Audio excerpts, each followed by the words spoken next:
Hola chicos, buenas noches con todos. Ya. Bueno, cabe recalcar que esta clase es prácticamente impartida por nosotros del curso de acompañamiento Unimente como tal. Y antes de empezar tengo que dar algunas declaraciones importantes.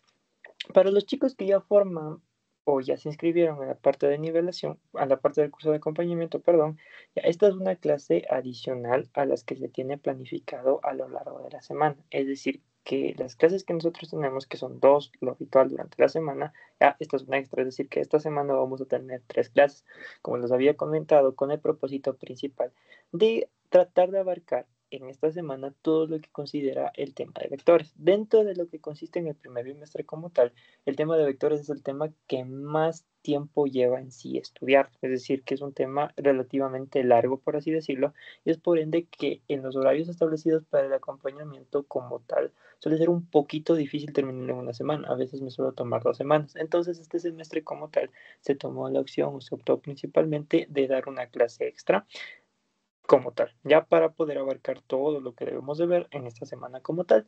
Y adicional a esto, también se optó porque sea una clase gratuita, ya para todas las personas que estén interesados en esta semana ya se pueden haber dado cuenta de los posibles problemas que pueden llegar a tener como tal a lo largo de su semestre, dentro de todo lo que conlleva su semestre, y más que todo es para que vayan viendo un poquito la metodología de enseñanza que nosotros manejamos aquí dentro del curso, tal vez para que puedan solventar dudas, porque a estas alturas ya vieron el tema de vectores, o sea, ya comenzaron a ver el tema de vectores en esa parte y eso en ese sentido, ¿ya? Entonces, permítanme, les comparto la pantalla como tal y comenzaríamos en esa parte.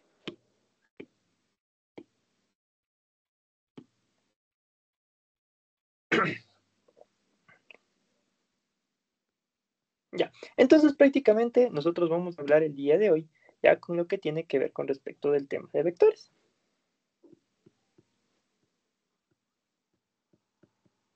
¿Ya?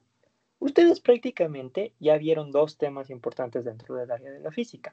Es decir, ustedes ya comenzaron a ver lo que es el tema científico, es decir, vieron todo lo que conlleva la parte de análisis científico como tal y se dieron cuenta de como tal que ese tema es relativamente sencillo, es decir, que es un tema que no conlleva mucha explicación, es un tema que no conlleva nada más que ustedes pongan un poquito de su parte, ¿ya?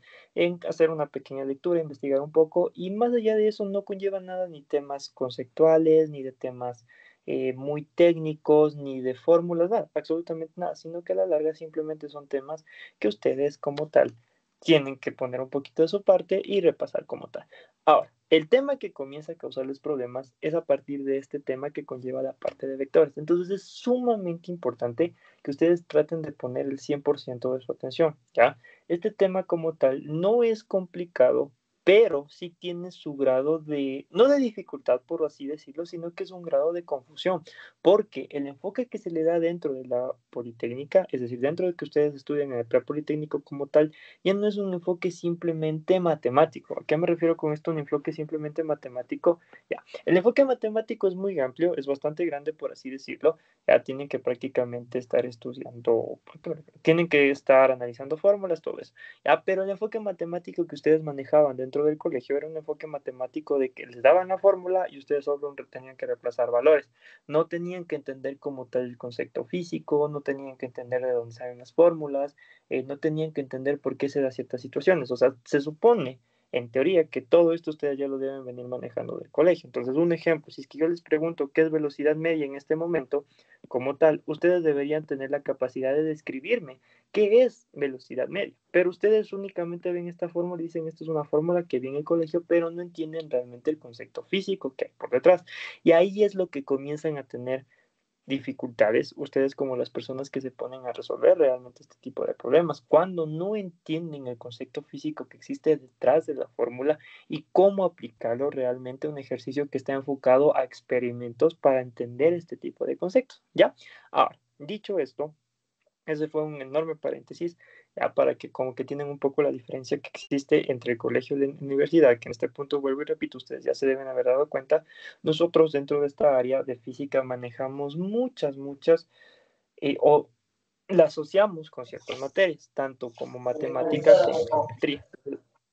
Entonces, prácticamente van a haber cosas que yo no me voy a centrar a explicar tanto al menos que por A o B situación realmente no se haya entendido, debido a que no son áreas enfocadas, o sea, no son temas enfocados en mi área, es decir, que son temas enfocados ya sea en el área de geometría o en el área de matemática, es decir, van a ser cosas muy, muy puntuales con respecto a esas áreas que yo voy a tener que explicar. En este caso, el tema de vectores, realmente un vector es un concepto matemático, más no un concepto físico, pero es importante que nosotros manejemos bien esta herramienta porque con esta herramienta nosotros vamos a describir más adelante distintos tipos de fenómenos físicos que vamos a estudiar, por ejemplo, posiciones, por ejemplo, velocidades, por ejemplo, aceleraciones, por ejemplo, fuerzas, por ejemplo, cantidad de movimiento lineal, por ejemplo, impulso, por ejemplo, lo que sería el torque, por ejemplo, lo que sería la cantidad de movimiento angular, ¿ya? Todo esto como tal son vectores que tienen que ser representados con la teoría que nosotros vamos a ver aquí, ¿ya? Entonces empecemos dando una definición rápida de lo que son vectores. Los vectores como tal, ustedes a lo largo de sus primeros semestres se van a encontrar con muchas definiciones, varias definiciones, ¿ya? Prácticamente, denme un ratito.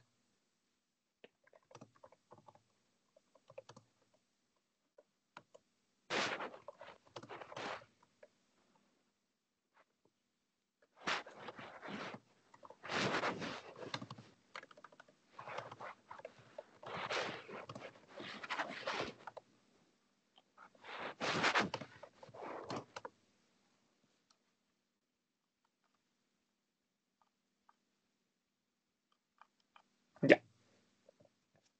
Antes de empezar también, me olvidaba de mencionarles, cualquier duda, cualquier inquietud, cualquier pregunta que tengan, debido a que no puedo verles en la pantalla, ya, o sea, si se dan cuenta, siempre va a estar compartiéndose la pizarra, por así decirlo, ya, cualquier duda que tengan, simplemente prenden el micrófono como tal y le hacen la pregunta correspondiente, ya, o sea, no tengan esa timidez de preguntar, ya, no me voy a enojar, no me voy a molestar, nada, es más, es bastante favorable que ustedes se salgan, o sea, pregunten para zafarse de dudas. Y es un consejo que créanme que les va a servir a lo largo de toda su carrera, incluso de la vida. Siempre pregunten cuando no tengan claro algo. Ya, siempre, siempre pregunten y aprendan a quitarse ese miedo de preguntar las cosas. Ya nunca se queden con la duda. Si es que hay algo que no se entiende bien, si es que hay algo que no me voy a explicar de la mejor manera, no tengan vergüenza y tampoco tengan miedo de expresarlo. Ya, entonces prendan nomás el micrófono. O sea, siempre que acabe una explicación les voy a dar un tiempo permanente de prender el micrófono, de hacer alguna pregunta.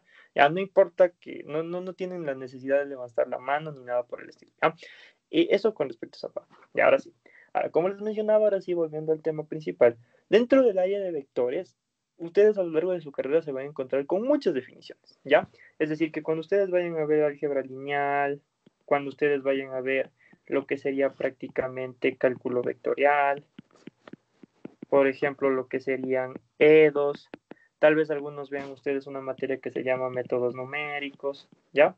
Prácticamente van a encontrar muchas definiciones que tiene el área de vectores, es decir, como tal, hasta el día de hoy no se tiene una definición muy concreta de lo que significa, ¿ya? Entonces, ustedes van a tener definiciones formales. ¿A qué me refiero con definiciones formales? Que ocupan muchos términos matemáticos que eso hace difícil entender el concepto. Entonces, en este caso, aclaro esto, porque alguna vez sí me pasó que un estudiante pasó a primer semestre y luego me hablaron diciendo que no les había explicado bien eso, sino que, pero aclaro esto porque este es un concepto que yo considero que es muy básico, o sea, no es ni siquiera bastante formal, nada por el estilo, sino que es un concepto que a la larga les va a ayudar a entender y más está enfocado principalmente a lo que nosotros vamos a ver. Entonces, cuando ustedes lleguen al primer semestre, cuando ya vean álgebra lineal, todas esas materias que les mencioné, y les den otro concepto, no es que signifique que esté mal, sino que prácticamente, como les digo, son enfoques o son conceptos muy formales, ya que a la larga ustedes van a entender, o sea, los van a entender mucho mejor cuando ustedes vean la clase de matemáticas, porque en la clase de matemáticas les explican algunos simbología que va a ser importante y esa simbología les va a servir de facilidad o les va a ser mucha ayuda para ustedes para entender conceptos mucho más complejos. Entonces es por eso que yo aquí dentro del curso no les explico tan tan formal, ya, sino que les trato de explicar de una manera muy, muy informal, o sea, con un término prácticamente más sencillo, ¿ya? Ahora, cuando hablamos de vectores, nosotros vamos a hablarle de que esto no va a ser nada más que una representación gráfica,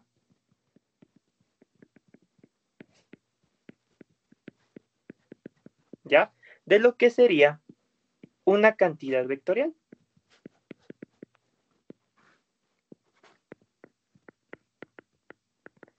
Y aquí viene la cuestión, ¿ya? Ustedes en este punto se van a preguntar qué es una cantidad vectorial o qué significa una cantidad vectorial. Entonces, para ello, lo primero que nosotros tenemos que tomar en cuenta es que dentro de la física nosotros vamos a trabajar con dos tipos de cantidades, lo que se conoce prácticamente como una cantidad escalar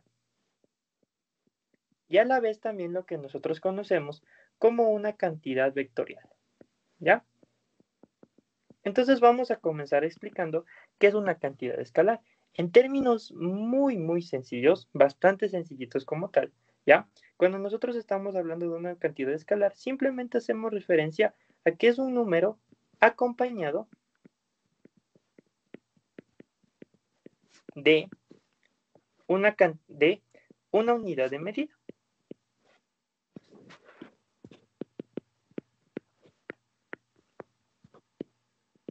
¿ya? Entonces prácticamente, ¿a qué puede ser como por ejemplo? ¿Ya? Algunos ejemplos pueden ser los siguientes casos. Por ejemplo, el tiempo es una cantidad escalar. Cuando ustedes dicen, me demoro 30 minutos en llegar a tal lugar, ustedes están describiendo una cantidad escalar. ¿Por qué?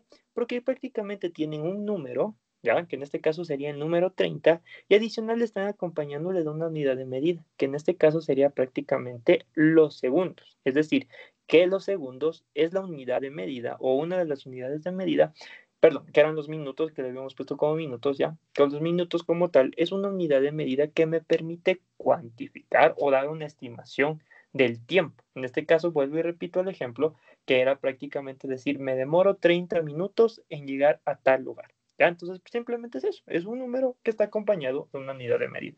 Tenemos otro tipo de ejemplos, por ejemplo, la distancia es una cantidad escalar. Cuando prácticamente decimos de que yo qué sé, digo, a ver, la universidad se encuentra a 10 metros de mi casa. Yo ya estoy haciendo referencia a que esto prácticamente es una cantidad escalar. ¿Por qué motivo? Porque prácticamente vuelve a ser un número que está acompañado de una unidad de medida, ¿ya? Entonces, siempre que estemos hablando de cantidades escalares, siempre tenemos que recordar que es un número que está acompañado de una unidad de medida. Ahora, ¿qué es la cantidad vectorial? La cantidad vectorial también vuelve a ser un número que está acompañado de una unidad de medida, ya es decir, que tiene cierta similitud con una cantidad vectorial, pero aquí viene lo que le diferencia. Y lo que le diferencia como tal, ya, es que este también tiene una dirección y sentido. Voy a escribirle de la siguiente manera. Además cuenta con una dirección y sentido. Ya. Ya les voy a explicar un poquito más adelante con un gráfico qué significa esto. ¿Ya? A ver, dicho esto, cuando yo me refiero a que tiene una dirección, significa que prácticamente yo ya estoy estableciendo que tiene un cierto lugar al que debe apuntar. Un ejemplo de esto es decir, mi casa se encuentra 5 metros al norte de tal lugar, ¿ya? O sea, por ejemplo, mi casa se encuentra a 5 metros del norte de Quito, ¿ya? O sea, significa eso, porque yo prácticamente ya le estoy dando una cierta dirección, es decir, yo tengo que viajar a todo el norte, es decir, tengo que viajar 5 metros al norte de Quito para yo poder llegar prácticamente a lo que sería mi casa. Otro lugar es decir, yo qué sé, van y dicen, si ustedes se fijan a su alrededor, todo lo que tienen a su alrededor, todo lo que les está rodeando, van y dicen la computadora o su teléfono o lo que sea que tengan enfrente, la tele, cualquier cosa, se encuentra a 1 metro al norte de mí. Es decir, que prácticamente se encuentra al frente suyo un objeto que prácticamente ustedes ya están dando un número, ya le están dando una unidad de medida, ¿ya? Y también ya le están dando una cierta dirección. El sentido ya les voy a explicar más adelante qué significa, ¿ya? Hasta ahí, chicos. ¿Tienen alguna pregunta, alguna duda, algo que no se haya entendido, algo que quieran que les vuelva a repetir?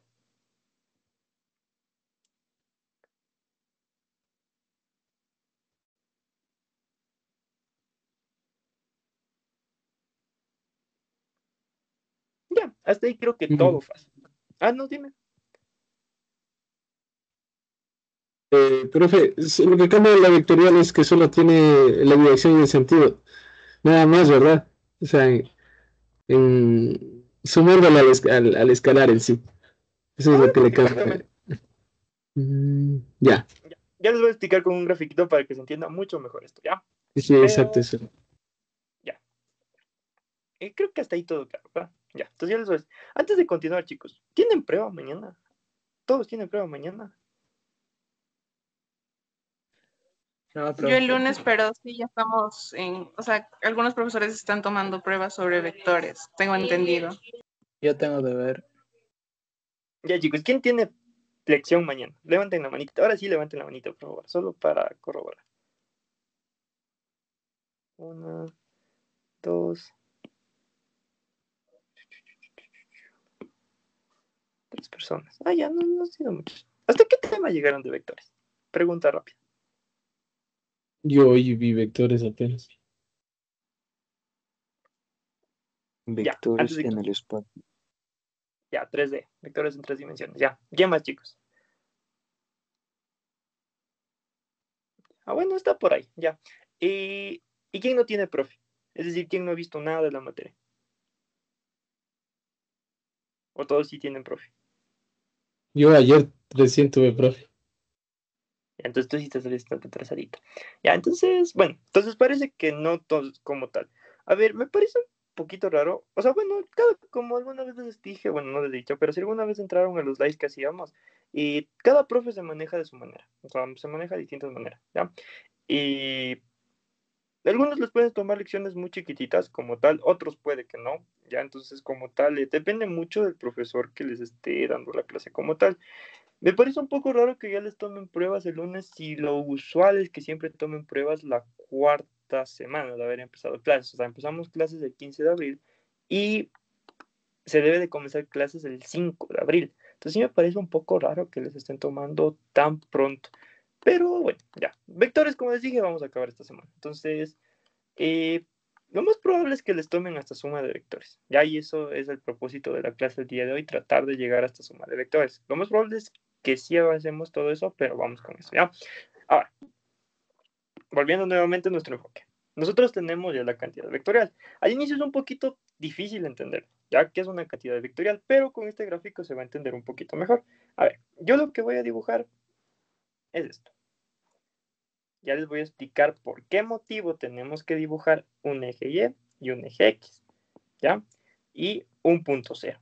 Todo esto que yo dibujé, ustedes lo conocen con un análisis matemático. Ustedes ya saben que esto es un sistema de coordenadas y esto de aquí es el origen del sistema de coordenadas.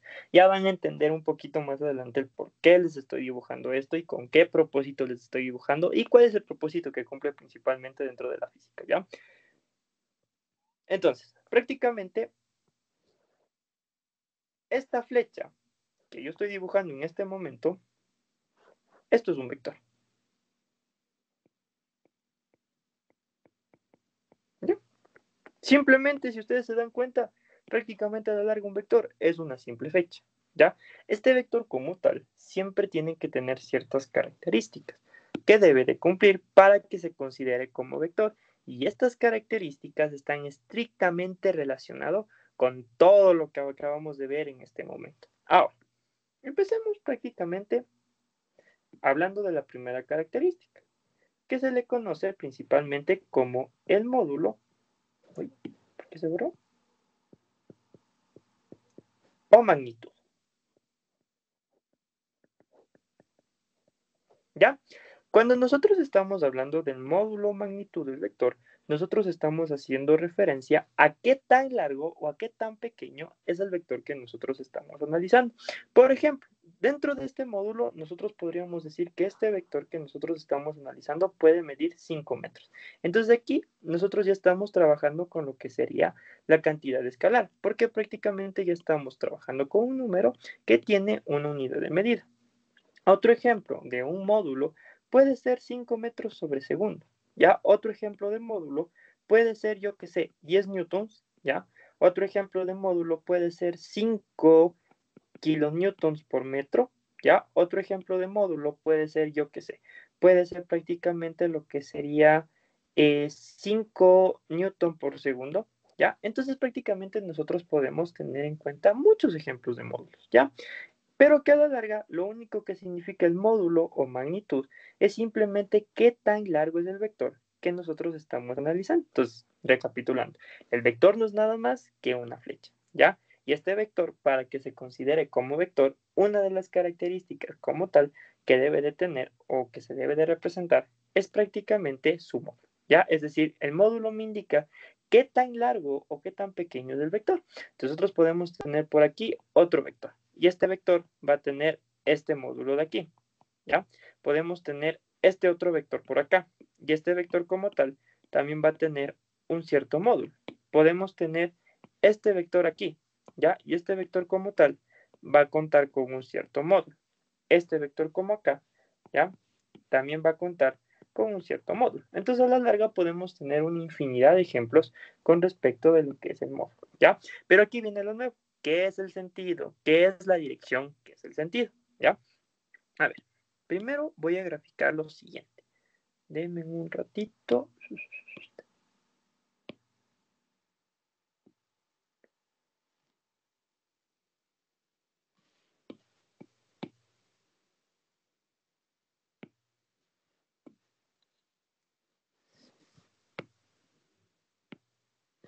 Ya.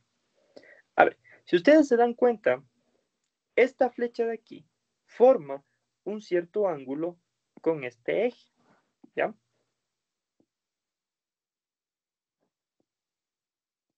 Este ángulo, como tal, es prácticamente la dirección, ¿ya? Esta dirección se puede representar de muchas maneras. Puede ser una dirección polar, que ya vamos a explicar más adelante por qué significa polar. Puede ser una dirección prácticamente geográfica, o a la vez puede ser una dirección rectangular. Entonces, para expresar este ángulo como tal, nosotros tenemos muchas formas, varias formas de poder expresarlo. Entonces, la dirección, en este caso, vamos a empezar hablando acerca de la primera definición, que es prácticamente el ángulo que se forma entre el vector, ¿ya? Y un eje de los que nosotros estamos trabajando. La dirección no puede ser únicamente este ángulo de aquí, sino que también podríamos trabajar, por ejemplo, con este otro ángulo de acá, ya que prácticamente también podría ser considerado como una dirección, ¿ya? Siempre que sea un ángulo que se esté formando entre el vector y prácticamente uno de los ejes, se va a considerar como dirección. Entonces, fijémonos que prácticamente ya hemos llegado a cumplir la segunda condición de cantidad vectorial. Y por último, tenemos que hablar del sentido. El sentido no es nada más que la manera en la que se encuentra apuntando nuestro vector. En este caso, nosotros nos damos cuenta que está apuntando hacia arriba. Esto prácticamente sería lo que nosotros definimos como el sentido. Ahora, nosotros también podríamos llegar a tener el mismo vector, es decir, que tendríamos el mismo vector con el mismo módulo, la misma dirección, pero que se encuentra en un sentido completamente distinto. Es decir, que no está apuntando hacia arriba, sino que prácticamente puede estar apuntando hacia abajo. Entonces, ¿el sentido qué es? Prácticamente el sentido no es nada más que la manera o la forma en la que se encuentra apuntando el vector que nosotros estamos analizando. Entonces, una cantidad vectorial, en resumen, ¿qué ha sido? Prácticamente cuando nosotros estamos hablando de una cantidad vectorial, nosotros simplemente estamos hablando de un vector. ¿Y cuáles son las tres características que éste debe de tener para ser considerado vector? Primero tiene que ser el módulo magnitud, que no es nada más que la cantidad escalar que va a tener este vector. Segundo, tiene que tener una dirección, ¿ya? Y tercero, tiene que tener un sentido. ¿Qué es la dirección? En este caso empezamos con la primera definición, que no es nada más que el ángulo que se está formando entre el vector y prácticamente uno de los dos ejes. Y segundo, cuando nosotros estamos hablando del sentido, que es la forma en la que se encuentra apuntando un vector. ¿Por qué? Porque podemos tener dos vectores, ¿ya? Que comparten tanto módulo y dirección, pero que a la larga no tienen el mismo sentido. Es decir, que puedo tener un vector que está apuntando hacia arriba, como es el ejemplo de aquí, como a la vez yo puedo tener un vector que prácticamente puede estar apuntando hacia abajo. Y fíjense que tiene el mismo módulo, tiene la misma dirección, pero a la larga tiene un distinto sentido. ¿Por qué? Porque uno apunta hacia arriba, el otro apunta hacia abajo. ¿Ya? Listo, chicos. Hasta ahí. ¿Tienen alguna pregunta?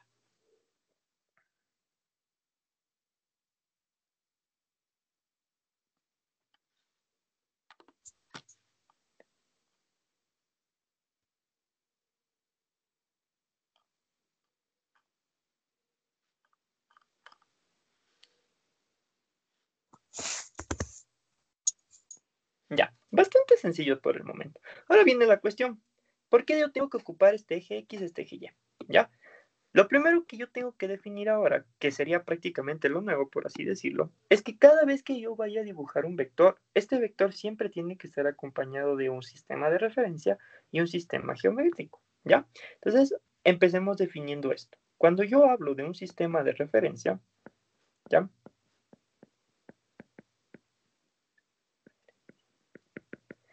Prácticamente, este sistema de referencia como tal no es nada más que el punto de vista, ¿ya? Que se realiza,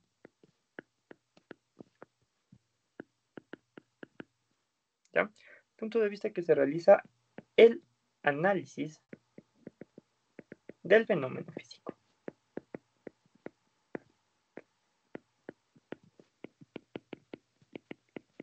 ¿Ya? A ver, pongamos un ejemplo, ¿ya? Supongamos que ustedes quieren analizar el movimiento de un bus, ¿ya? Y ustedes prácticamente dicen, a ver, este bus se va a mover y yo quiero analizar cómo se está moviendo este bus como tal. Entonces, ustedes van y se paran al frente del bus. Entonces, ustedes prácticamente se convierten en lo que se define como observadores, que es prácticamente la persona que analiza el fenómeno físico, la persona que hace los cálculos, la persona que va a describir como tal matemáticamente o numéricamente este fenómeno físico que está sucediendo, ¿ya? Y ustedes deciden analizar este comportamiento de este bus parándose al frente. En ese momento, ustedes pasaron a convertirse en un sistema de referencia, porque a partir de aquí, a partir de este punto de vista, ustedes van a hacer todo el análisis del comportamiento de este bus. Pero ahora supongamos que un colega suyo, cualquier colega suyo que ustedes pueden llegar a tener, decide no hacer el análisis de frente, porque dice, a ver, si es que el bus no logra frenar a tiempo, ¿qué es lo que va a pasar? Me va a pasar pisando y yo voy a morir y yo no quiero morirme. Ya prácticamente yo lo que quiero es evitar eso y yo decido que ahora, o bueno, su compañero o su colega no decide pararse al frente del bus, sino que decide pararse justo al frente, ¿ya? Este también puede ser definido como otro nivel de referencia, es decir, que a la larga, ya, no importa el nivel de referencia que yo tenga, al fin de cuentas yo tengo que llegar al mismo resultado. No importa que yo me pare acá, no importa que otra persona se para acá, a la larga tienen el mismo objetivo. ¿Cuál es el mismo objetivo? Estudiar el movimiento de este bus. ¿Con qué propósito? De obtener distintos comportamientos que ya vamos a hablar más adelante, como por ejemplo velocidades, aceleraciones, etcétera, etcétera, ¿ya? Pero prácticamente el objetivo es el mismo. Como el objetivo es el mismo, a la larga ustedes van a tener que llegar en teoría, ojo con esto, en teoría, a los mismos resultados como tal. Entonces acá su observador prácticamente, ustedes son un observador, van a definir un nivel de referencia. Ustedes son otro observador acá, van a definir prácticamente otro sistema de referencia como tal. Entonces, a la larga, el sistema de referencia es el punto de vista del observador, es decir, donde se va a ubicar el observador, y a partir de ahí comenzar a analizar la partícula que ustedes van a el comportamiento de la partícula que ustedes prácticamente van a tener que estudiar, ¿ya? De igual forma, para que quede claro con esto, vamos a colocar un ejemplo cualquiera, ¿ya? Supongamos que prácticamente lo que ustedes quieren es estudiar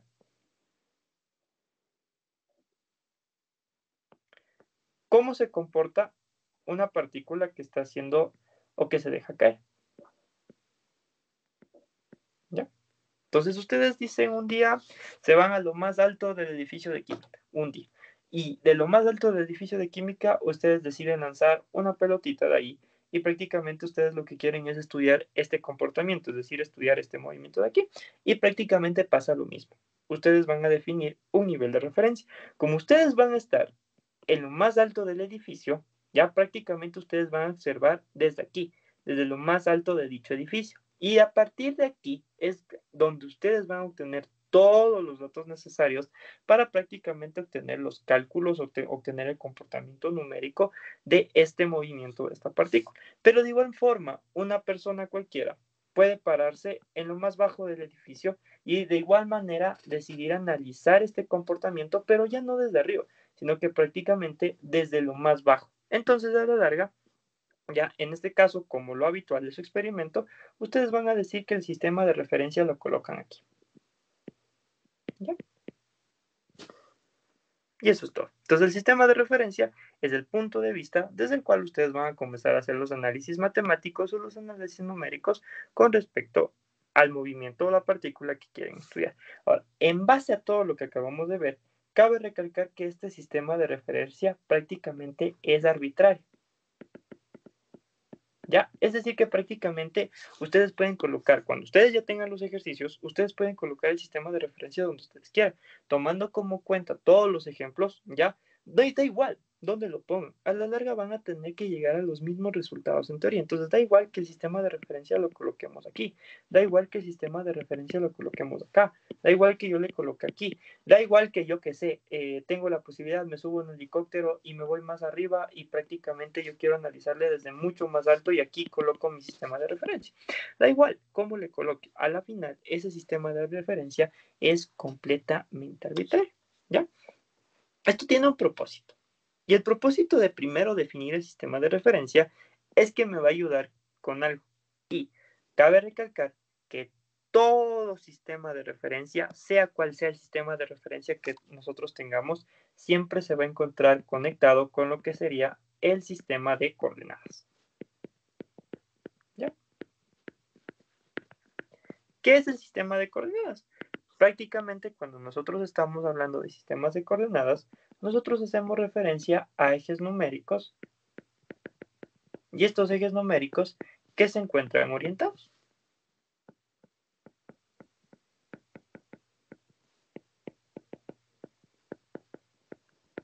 ¿Ya?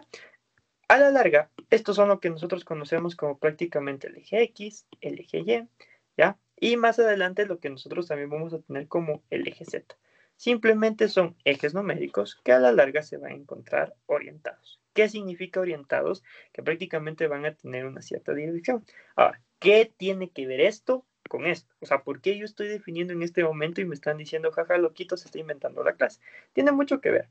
Y es que una vez que ustedes definen el sistema de referencia, ya una vez que ustedes lo hayan definido como tal, a partir de este sistema de referencia, ustedes van a colocar lo que sería el origen de su sistema de coordenadas. ¿Ya? Y ahí sí deciden colocar. Es decir, dice, aquí yo voy a tener mi eje Y, aquí voy a tener lo que sería prácticamente mi eje X, y a la vez, prácticamente, uy, se fue chueco, van a tener lo que sería prácticamente nuestro eje Z.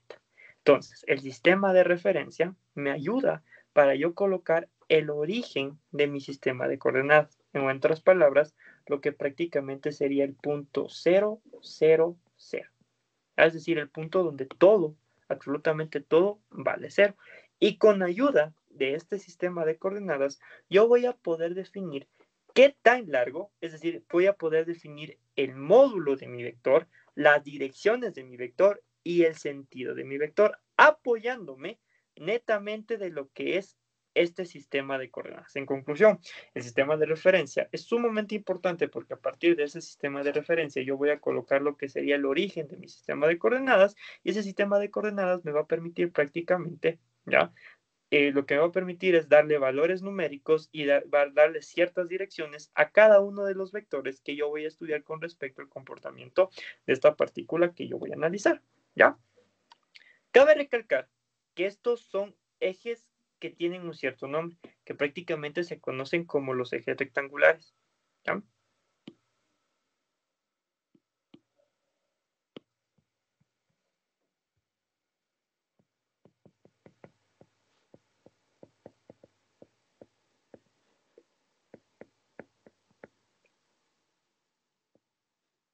Que prácticamente son lo que nosotros conocemos como los ejes X, Y y Z, ¿ya? Ahora, estos ejes son fijos. Esto es importantísimo, ya lo van a entender.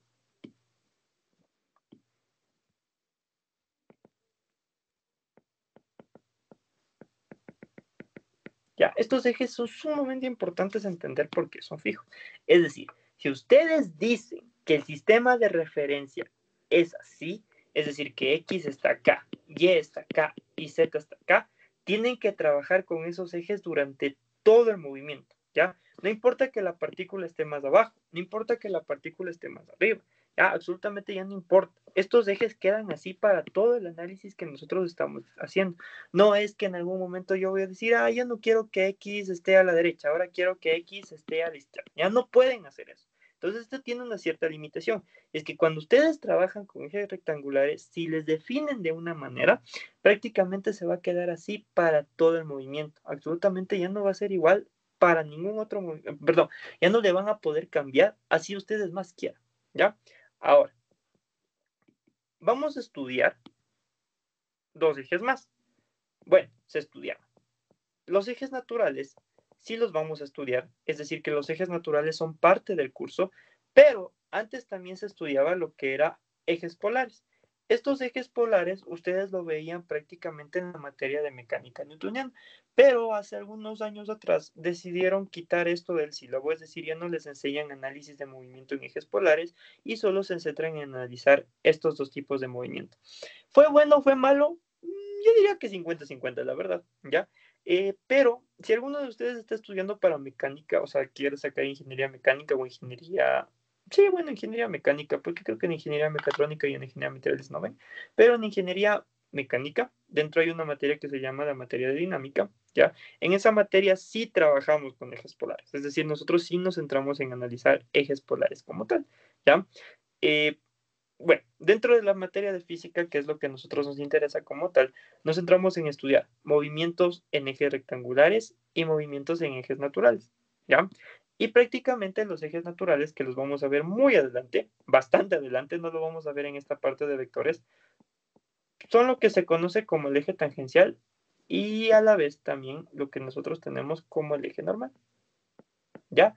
Cabe recalcar que estos ejes son instantáneos.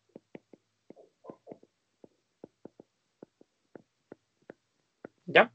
¿Qué significan ejes instantáneos? Que prácticamente, dependiendo de cómo vaya la partícula cambiando, ya, estos ejes que hayamos definido prácticamente también van a cambiar junto con la partícula. Es decir, que prácticamente difieren de lo que son los ejes rectangulares. Es decir, los ejes rectangulares, si ya le definíamos de una forma, nosotros no podíamos cambiarle absolutamente para nada. Pero los ejes tangencial y normal sí van a estar cambiando constantemente. Es decir, en este punto de aquí vamos a tener un tipo de eje tangencial y normal, a diferencia de este punto de acá, que vamos a tener otro eje tangencial y otro eje normal. Ya, pero eso lo vamos a ver más adelante. Entonces, esta es la relación por el momento que nosotros tenemos que tener en cuenta. ¿Ya? Listo, chicos. ¿Hasta ahí tal vez tienen alguna pregunta? Sí, profe. Dime. Sí, entonces el sistema de referencia, digamos, en el ejemplo que dio de la partícula, esa línea verde, ¿cómo sé dónde ubicarle igual que las flechas amarillas? Ya. Como bien les dije, el sistema de referencia es arbitrario. ¿Ya? ¿Qué significa que sea arbitrario? Que ustedes quieren, que ustedes le van a colocar donde ustedes quieran. ¿Ya? No es como que exista una norma o que exista una regla que les diga tienes que colocar el sistema de referencia aquí. No. Como les puse el ejemplo anterior de la persona del carrito, ya prácticamente ustedes colocaban lo mismo. A ver, pero vamos a repetir el ejemplo del carrito. Aquí está el carrito, ¿no es cierto? Ustedes pueden colocar un sistema, o sea, mejor dicho, ustedes se pueden parar al frente para analizarle de frente al movimiento o pueden pararse acá. Es decir, se cruzan a la siguiente calle, por así decirlo, y le quieren analizar el movimiento de la otra calle. Es decir, no van a estar al frente, sino que van a estar al lado del carro. Y a la larga, estos son dos niveles de referencia o sistemas de referencia que son completamente válidos. Ya, es decir, que prácticamente ninguno de los dos es erróneo. Ya, los dos son completamente válidos. Entonces aquí, si ustedes trabajan con este de aquí, prácticamente aquí tienen un origen cero y acá tienen otro origen cero. Y a la larga son completamente válidos. Entonces, ¿cuál es el propósito de esto? De que no es que hay una norma que les diga estrictamente, ustedes tienen que colocar el sistema de referencia acá. Es decir, que por ejemplo en este caso de aquí, ustedes tienen que colocar el sistema de referencia aquí en el suelo. Estrictamente tienen que colocar en el suelo, no. ¿Ya? No es que existe una norma como tal que ustedes digan, o bueno, no hay una regla o un teorema, una definición, como ustedes lo quieran ver como tal, que les diga, ustedes tienen que colocar estrictamente ahí, ¿ya? Entonces, el sistema de referencia, la ventaja es que es completamente arbitrario. Entonces, si ustedes quieren colocar el sistema de referencia aquí, ¿ya? Es completamente válido, no hay ningún problema. Que ningún profesor les venga y les diga, tienes que colocar acá, si no, no te sale. No, el hecho de que ustedes coloquen acá no significa que van a llegar a otros resultados, sino que a la larga ustedes tienen que llegar a los mismos resultados, sea cual sea el sistema de referencia que ustedes coloquen. Y si difiere, tiene que ser un error muy pequeño. Es decir, ¿a qué me refiero con esto? Que uno de sus compañeros saque un tiempo, yo qué sé, de 5 horas y ustedes sacan un tiempo de 4.99 horas. Entonces, desen cuenta la cercanía. Son dos valores que a la larga se aproximan bastante uno del otro. Entonces, esa es la ventaja de colocar el sistema de referencia. Pero, ya, ahora viene la cuestión. Las líneas verde, perdón, las líneas tomates, que prácticamente ya es el sistema de coordenadas, que son el eje X, Y y Z, ¿ya? Ya, una vez que ustedes colocan el sistema de referencia, a partir de ese sistema de referencia ya es cuando nace el sistema de coordenadas. Es decir, que a partir de aquí, como les dije, sobre el sistema de referencia ustedes colocan el punto 000 o el famoso origen del sistema de coordenadas. Tiene que ya nacer estrictamente a partir de ahí. Es decir, que si ustedes colocaron el sistema de referencia aquí abajo, justo aquí en lo más bajo, ¿ya? Tiene que nacer a partir de ahí el eje X, el eje Y y el eje Z. Ya que ustedes prácticamente saben que tradicionalmente es el eje X positivo a la derecha, el eje Y positivo hacia arriba, el eje Z hacia el frente, ¿ya? Entonces, si ustedes colocan el sistema de referencia aquí abajo, aquí va a ser el origen, es decir, el punto 000, y a partir de ahí nace el eje Y, el eje X, el eje Z. Si ustedes colocan el sistema de referencia aquí en lo más bajo, aquí ya sale el origen de mi sistema de coordenadas y colocan el eje Y, el eje X, el eje Z. ¿Ya? Si ustedes colocan el sistema de referencia aquí abajo, aquí en lo más alto, justo aquí en este punto de aquí va a salir el eje X, el eje Y y el eje Z. Porque aquí se sobrepone lo que es prácticamente definimos como el origen del sistema de coordenadas. Entonces, vuelvo y repito, estos dos conceptos están estrictamente relacionados uno con respecto del otro, pero tienen que definir muy bien el sistema de referencia, ¿ya? El hecho de que significa que sea arbitrario tampoco es como que les da la facilidad de que puedan ponerle donde ustedes quieran, ¿ya? O sea, sí es arbitrario, pero a la vez no, ¿ya? ¿Por qué me digo con esto? Cuando vayamos haciendo los ejercicios más adelante con temas un poco más complejos, por ejemplo, la caída libre, ¿ya?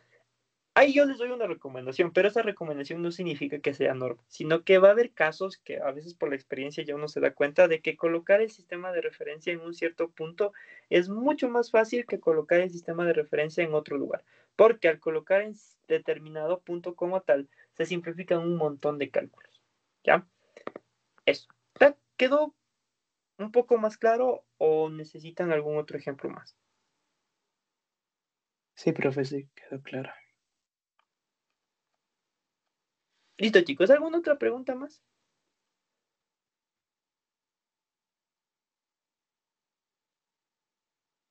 Ya. Profe, y eso del paralelogramo, del método del polígono y eso del paralelogramo. Ya, eso ya vamos a ver un poquito más adelante. Justo eso, güey, ¿ya? Bueno, ahí yo me abro un paréntesis muy grandote. Yo nunca les explico el método del paralelogramo. Nunca, nunca les voy a explicar el método del programa. Porque yo considero que es un método muy obsoleto, ¿ya? O sea, es un método que tiene unas limitaciones bastante grandes. Y en las pruebas e incluso en los deberes que ustedes tienen, o sea, en los deberes formales que ustedes les mandan, que son las hojas de trabajo, nunca utilizan ese método. O sea, yo no, o sea, eso está bien que les enseñen en el colegio, pero ya a estas alturas que les digan utilicen el método del paralelogramo, considero yo que es muy obsoleto, por así decirlo, y a la larga, créanme que yo a lo largo de toda mi carrera universitaria nunca utilicé el método del paralelogramo, utilicé más los dos métodos que les voy a explicar un poquito más adelante. Entonces, el método del paralelogramo es un método que yo jamás explico, ¿ya? Porque yo le considero muy obsoleto, ¿ya? Y sí sirve, A veces sí se ocupa, pero realmente ya en temas más complejos, nunca he utilizado el método del programa, jamás he utilizado el método del programa, incluso cuando ya comencé a trabajar un poco más en la industria, por así decirlo, nunca lo utilicé. Entonces, no sé, considero que no es un método como tal, pero sí me voy a detener a explicarles un poquito rápido ese método, ¿ya? Listo. Ahorita lo que les estoy explicando es las bases, porque no nos vamos a meter a resolver absolutamente nada hasta que ustedes entiendan bien estos conceptos. Tal vez muchos de sus profesores no les expliquen esto, y está mal, porque dentro de la física, dentro de mecánica newtoniana y todo lo que ustedes trabajen, no para todos, ya, o sea, sí, claro, esto, no todos van a utilizar esto, pero especialmente a los chicos que siguen ingeniería mecánica, a los chicos que siguen ingeniería en petróleos, a los chicos que siguen ingeniería química, saber definir sistemas de referencia es importante, sumamente importante. Si ustedes ahorita no entienden bien el concepto de sistema de referencia, cuando lleguen a temas mucho más complejos, ¿ya? Se les va a hacer muy complicado como tal. Entonces, a la larga, prácticamente, esta es la base. Esa parte yo soy muy, ¿cómo decirlo? Tal vez es una parte que a la larga a muchos chicos les choca porque muchos chicos entran en este tipo de cursos solo porque quieren aprender a resolver y ya. Pero yo no soy así, créanme que yo no soy así. O sea, yo siempre he tratado de que las clases, más que nada, ustedes entiendan los conceptos físicos por detrás y luego aprender esos conceptos físicos, aplicarlos a la resolución de problemas. Entonces yo nunca les voy a decir, ustedes tienen que sumar así, así, así, porque no sirve de nada. O sea, ustedes ya a este punto tienen que romper el cascarón tienen que comenzar a ser más críticos en ese sentido, es decir, comenzar a pensar a cómo resolver los problemas, porque les voy a ser sincero, todo el mundo puede reemplazar valores en una forma.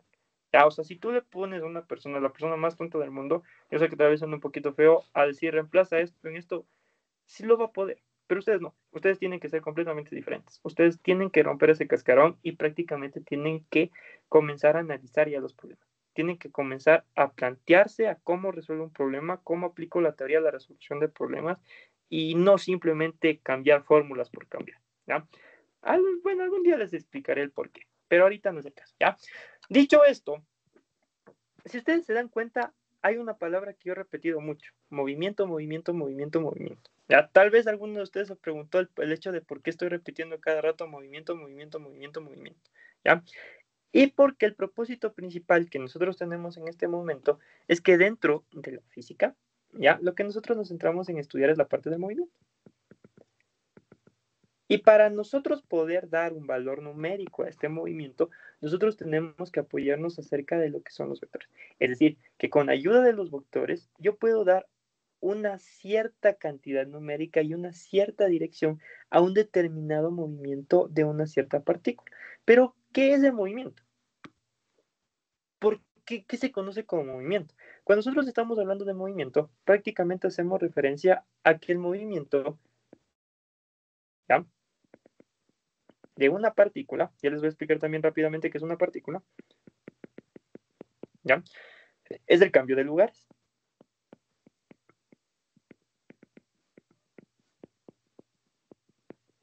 De lo que sería prácticamente cambio de lugares, el cambio de lugares, ¿ya?, de la misma,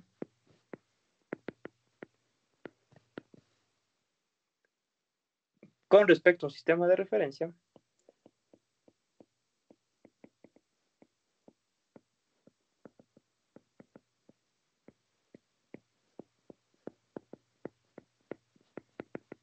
¿ya?, y en el transcurso del tiempo.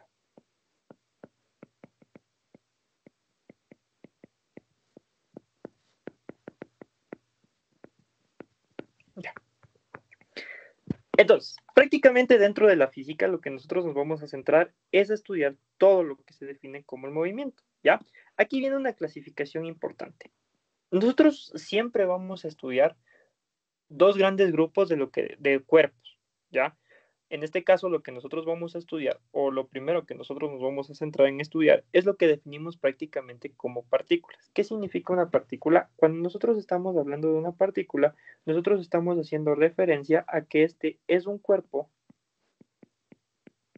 sin dimensiones. Es decir, que prácticamente nosotros vamos a estudiar simplemente a un punto. Es decir, cómo se está moviendo un determinado punto que nosotros decidamos analizar. Porque ustedes saben que un punto no tiene ni alto, no tiene ni largo, no tiene ni ancho, absolutamente nada. Simplemente es un punto que está ahí existiendo sin más. ¿Ya? Entonces, también nosotros, y eso es lo que se estudia en el segundo bimestre, casi a finales del segundo bimestre, lo que definimos prácticamente como sistemas de cuerpos rígidos. Los cuerpos rígidos ya son cuerpos que prácticamente ya tienen dimensiones y su forma de análisis es un poco más compleja que estudiar una partícula. Entonces, en esta primera mitad, o casi todo el semestre, e incluso en mecánica newtoniana, lo que nosotros nos centramos a estudiar únicamente es esto, el movimiento de partículas, es decir, cómo se está moviendo una partícula. Entonces, prácticamente, cuando nosotros hablamos de movimiento, hacemos referencia a que la partícula está cambiando de un lugar a otro lugar, a otro lugar, a otro lugar. Entonces, por ejemplo, la partícula está aquí, en este punto A, y decide moverse a este punto B. ¿Cambió de lugar? Sí, porque al inicio estaba aquí, en este lugar de aquí, y luego cambió acá.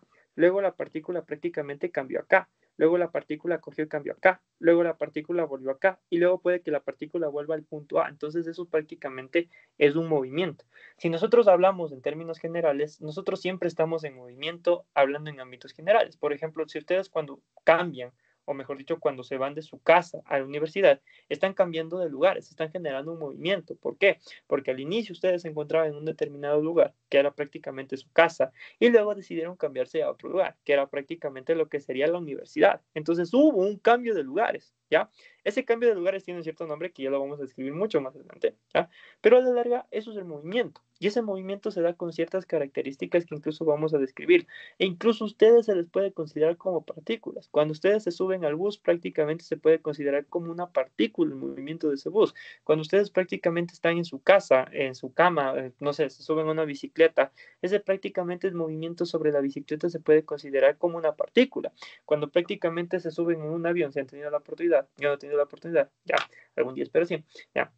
Incluso el movimiento de ese avión, que es prácticamente un objeto inmenso, lo podemos llegar a estudiar como si fuese una partícula. Entonces, muchos de los cuerpos que nosotros estudiamos los consideramos como partículas, ¿ya? Y eso, chicos, en esa parte. Entonces, eso es lo que nosotros nos centramos a estudiar en el movimiento. Bueno, nos centramos a estudiar en esta apartado. Y prácticamente este estudio del movimiento se conoce principalmente como la cinemática. Entonces, cabe recalcar que la física se describe en dos grandes estudios de dos grandes movimientos, perdón, en dos grandes temas, lo que es cinemática y lo que es dinámica. En este caso, nosotros nos vamos a centrar en estudiar lo que sería prácticamente el estudio del movimiento de lo que sería prácticamente de los cuerpos, ¿ya? Desde un punto de vista geométrico, que no es nada más que el sistema de referencia,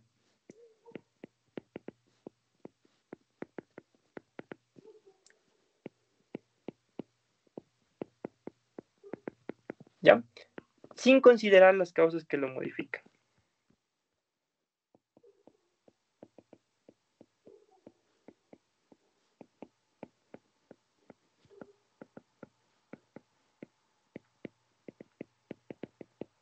En otras palabras, prácticamente nosotros vamos a estudiar el cómo se está moviendo un cuerpo y no nos interesa el por qué se está moviendo un cuerpo. O sea, ¿con qué propósito se comienza a mover un cuerpo? No nos interesa. Y en esta parte simplemente queremos estudiar por qué se comenzó a mover un cuerpo. ¿Por qué sí o por qué no? ¿Ya? Y simplemente saber eso. ¿Ya? Listo, chicos. Listo. Hasta ahí, chicos. ¿Tienen alguna pregunta? ¿Algo que no les haya quedado claro? ¿Algo que quieran que les vuelva a repetir?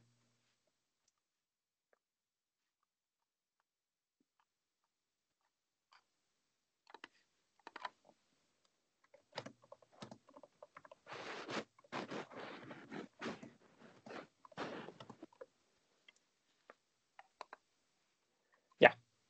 Ahora viene la cuestión. Y es lo que muchos han estado estudiando en estos momentos. A ver, antes de comenzar, chicos, ¿les explicaron todos estos conceptos?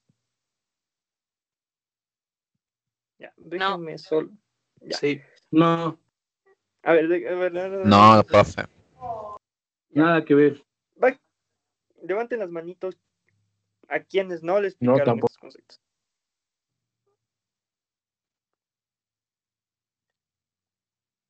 Chuta, sí ha sido bastante. Bueno, está... No, sí está casi la mitad. De hecho, sí. Ya. Creo que está más de la mitad. Yo Ya, tengo ya una podemos. pregunta. Ya, chicos, pueden bajar la hermanito y dime la pregunta. Es sobre los dejes naturales, si puede repetir, por favor. Ya. Por el momento no le pongan mucha importancia. Ya eso lo vamos a ver muy, muy adelante. Cuando veamos el tema de aceleración, ahí lo vamos a ver a profundidad. Ya por el momento solo sepan que existen ejes naturales. Ya por el momento no nos vamos a meter mucho en ese tema de qué son, cómo eran, ya. No nos metamos mucho en esa parte. Solo quedémonos con la idea de que existen, ya, en esa partecita. Por el momento, como les digo, no les voy a explicar qué son, cómo se comportan. Eso lo vamos a ver cuando ya entremos a ver el tema de aceleración en esa parte. Entonces, esa parte de aceleración, ya, y lo vamos a ver más a profundo como tal. Y esto, chicos. Entonces, ¿por qué les digo esto nuevamente? Estos son conceptos que tal vez parezca tedioso. Ya, yo sé, yo también cuando fui estudiante era como que, considero que sí tuve un buen profe de física, considero yo, ¿ya?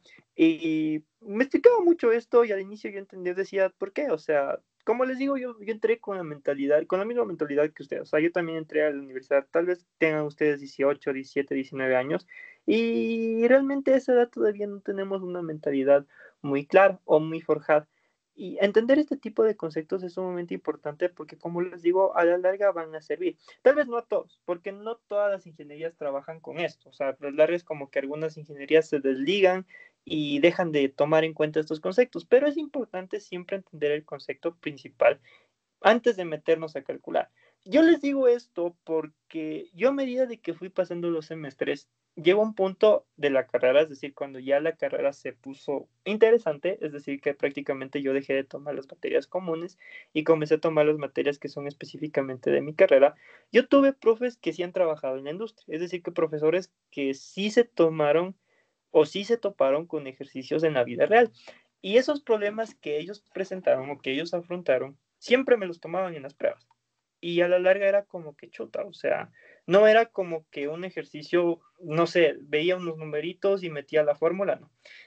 Las preguntas o las pruebas que me solían tomar muchas veces tenía que ver con casos de la vida real que ellos tuvieron que afrontar cuando estuvieron en la industria. Y ellos siempre nos ponían esos tipos de situaciones para que a la larga nosotros cuando salgamos, o sea, bueno, especialmente que yo también estoy a punto de salir, pero sí estoy trabajando en la industria también, prácticamente en ese apartado era el tema de que siempre nos impulsaron a romper ese cascarón de que la ingeniería no es simplemente reemplazar fórmulas, sino que prácticamente es entender el problema a resolver y con todo lo que yo sé, prácticamente qué es el camino más viable para resolver ese problema, ¿ya?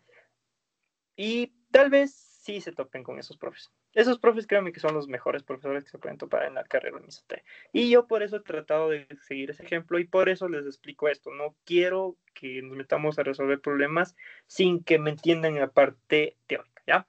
Tal vez es un poco tedioso para ustedes, sí, ¿ya? Pero en algún punto van a entender el porqué. Ahora, volviendo nuevamente al tema, nosotros vamos a tener tres tipos de movimientos, ¿ya? Vamos a tener lo que sería movimientos en una dimensión,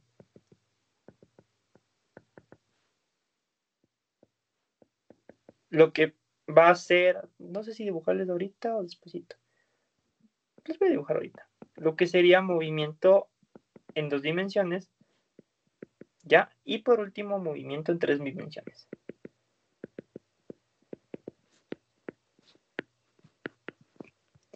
Cuando nosotros estamos hablando del movimiento en una dimensión, es cuando prácticamente la partícula que nosotros vamos a estudiar se está moviendo únicamente en un solo eje. ¿Y a qué me refiero con esto? Yo voy a tener únicamente un solo eje, ¿ya? Es decir, por ejemplo, pongamos que vamos a trabajar únicamente con el eje X. Aquí está mi sistema de referencia, es decir, aquí coloqué mi punto 00, ¿ya?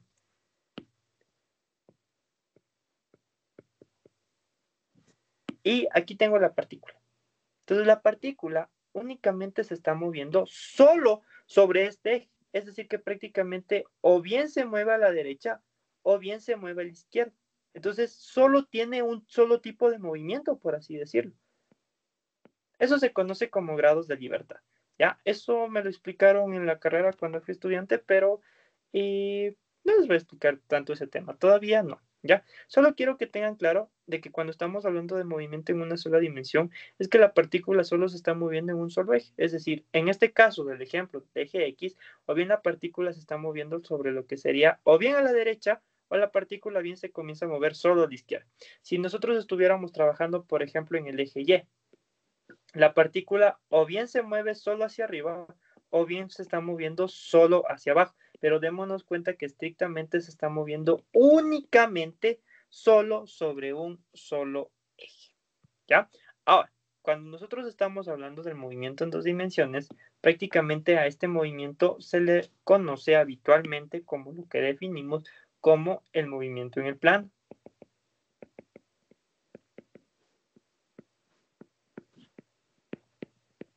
¿Ya? Es decir, que en otras palabras, ya la partícula se está moviendo sobre dos ejes. Entonces, nosotros podemos tener, lo habitual que suele tener en los ejercicios es que nosotros tenemos lo que sería el eje Y y lo que nosotros también tenemos es lo que sería el eje X. ¿Ya? Aquí está nuestro origen, es decir, aquí estaría nuestro sistema de referencia justo aquí y que prácticamente nosotros vamos a tener la partícula aquí. ¿Ya? Y la partícula se está moviendo solo sobre estos dos ejes. Es decir, que prácticamente la partícula se está moviendo así, siempre sobre el plano. Es decir, únicamente se está moviendo siempre sobre dos ejes. ¿Ya? Entonces, no es que la partícula se mueva así y así, ¿ya? Sino que prácticamente se va a mover sobre todo este plano que nosotros tenemos aquí. Si nosotros graficamos esto, la partícula puede estar aquí, aquí, aquí, aquí, aquí, aquí, aquí, aquí, aquí, aquí, aquí, aquí, aquí, ¿ya? Pero eso se conoce como movimiento en el plano. Y luego cuando nosotros estamos hablando del movimiento en tres dimensiones, es cuando prácticamente nosotros tenemos lo que se conoce como el movimiento en el espacio. ¿Qué es lo que nosotros experimentamos en la vida real? Nosotros usualmente estamos moviéndonos en el movimiento en tres dimensiones, es decir, nuestro movimiento, nosotros como personas prácticamente nos estamos moviendo en las tres dimensiones. Y estas tres dimensiones se conoce como la realidad que nosotros estamos experimentando. Entonces, en otras palabras, la partícula prácticamente ya se mueve sobre los tres ejes, es decir, se está moviendo tanto en el eje Y. Aquí le voy a poner así como que la partícula se está moviendo así. Y así. ¿Ya?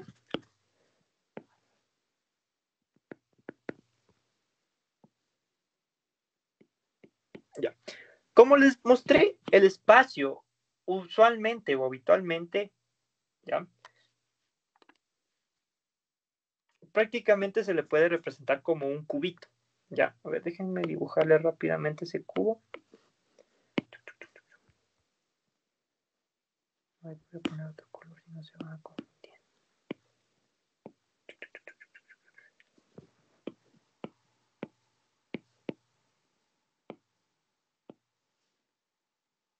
No, no se ve. A ver, otro color, otro color, otro color.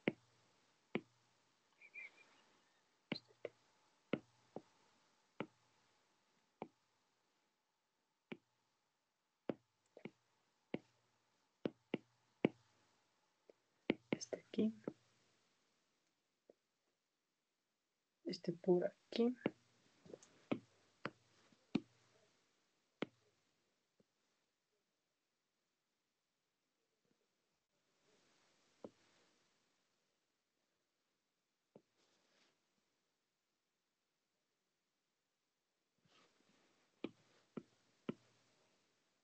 A ver, un ratito, chicos, que solo estoy dibujando el cubito. Si me estoy demorando un poquito, pero es para que salga bonito y me entienda.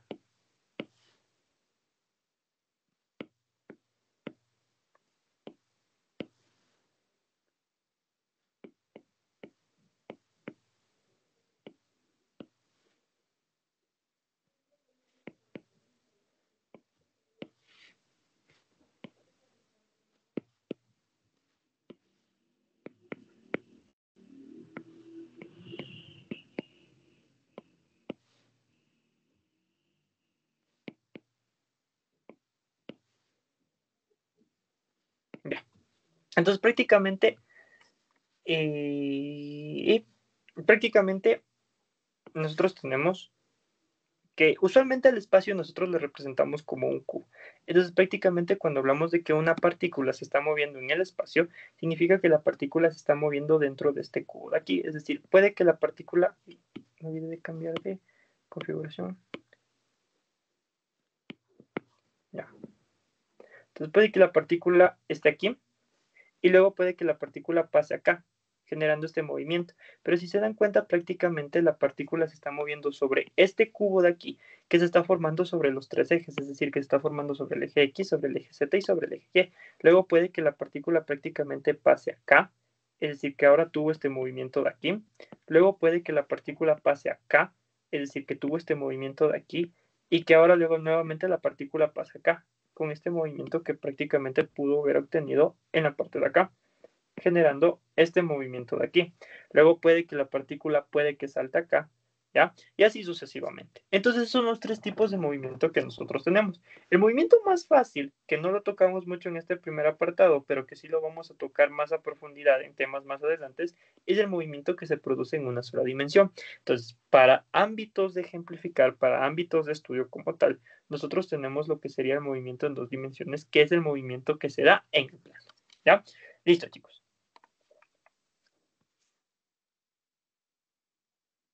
Ahora viene una nota importante, ¿ya? Que esta nota es sumamente importante y quiero que le tomen muy en cuenta, ¿ya? Si alguno de ustedes tiene elección, puede que por obvias situaciones tomen esta pregunta de aquí. Entonces, hay un caso especial que puede llegar a tener una partícula. Y este caso especial nos dice lo siguiente, y es que si no hay un cambio de lugar,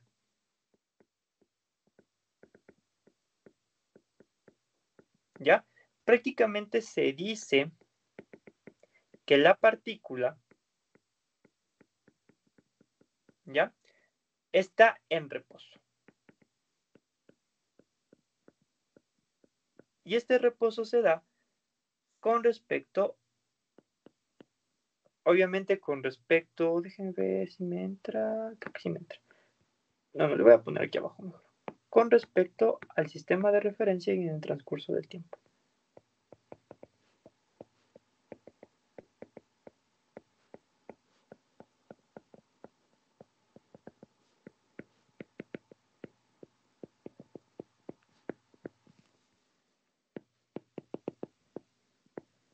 Ya. ¿Qué quiere decir esto?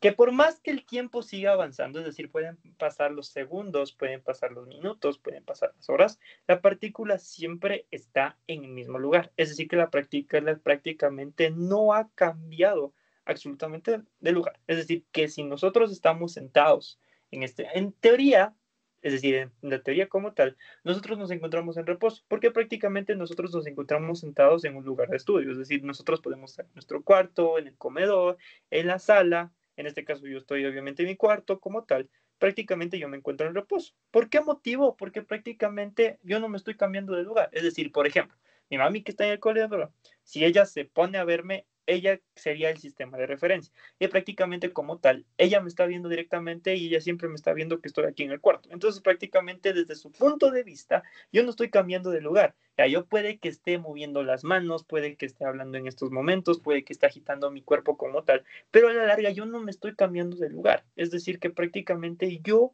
estoy trabajando o yo me encuentro prácticamente en reposo. ¿Por qué? ¿Cuánto tiempo ha pasado? Ha pasado prácticamente aproximadamente una hora y yo no me he movido del mismo lugar. Siempre me he encontrado sentado aquí en el mismo lugar. Y es lo mismo con ustedes. Si a sus papás, sus hermanos, sus primos, lo que sea, o sus compañeros de cuarto, lo que sea, les ven ahí sentados en el mismo lugar. Para ellos ustedes no se han movido. Prácticamente para ellos, que serían el sistema de referencia, ustedes se han encontrado en reposo. Esto es sumamente importante entenderlo, porque en muchos ejercicios van a tener casos como, por ejemplo, tal partícula sale del reposo, tal partícula comenzó, estaba su movimiento durante tanto tiempo en reposo, tal partícula se encontraba en tal lugar durante tanto tiempo y eso significa que prácticamente la partícula estaba en reposo, ¿ya? Entonces, muchas veces este concepto de reposo es un estado sumamente especial que puede llegar a tener una partícula, ¿ya? Que nosotros podemos estar analizando, ¿ya? Listo, chicos. Hasta ahí, ¿tal vez tienen alguna pregunta?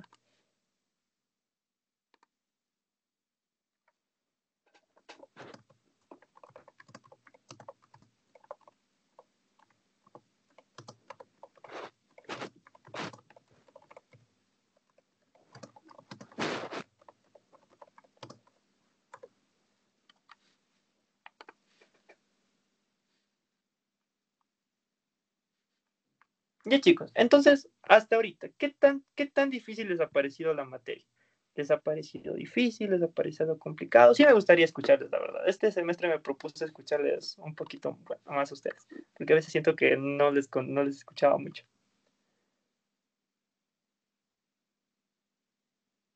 Y bueno, también... Está entendible, profe. Ya, hasta ahorita es todo fácil, ¿ya? Bastante sencillo. Ahora sí viene la cuestión. Creo que muchos de ustedes comenzaron a ver la teoría en esta parte de aquí, y es donde vamos a comenzar a estudiar. Cambié un poco los apuntes. Yo tenía una forma distinta antes de explicar todo esto. O sea, siempre empezaba explicando esto, pero cambié un poquito la metodología y creo que, bueno, yo también creo que esta forma de cambiarle creo que ha sido un poco más entendible a comparación de cómo le explicaba antes, porque antes lo que hacía era, primero les explicaba todo esto y luego me metía a explicarles lo que era vector y cantidad. Pero siento que con esto ha sido una mejor forma de explicarles y creo que, bueno, creo que va a ser bastante interesante cómo lo llevo. Ya. A partir de este momento es lo que ustedes han visto, o supongo yo, que algunos de ustedes ya vieron por lo que me comentaron, ya que algunos de ustedes ya vieron, ya incluso ya están viendo vectores en 3 dimensiones, que me sorprende, de hecho, ¿ya? Vamos a empezar ahora sí a hablar de algunas formas de representar un vector de manera analítica.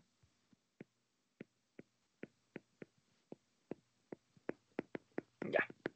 A ver, aquí arriba yo les presenté un vector, ¿ya? Y que prácticamente este vector como tal, ¿qué es lo que tenía? O bueno, ¿cómo fue representado?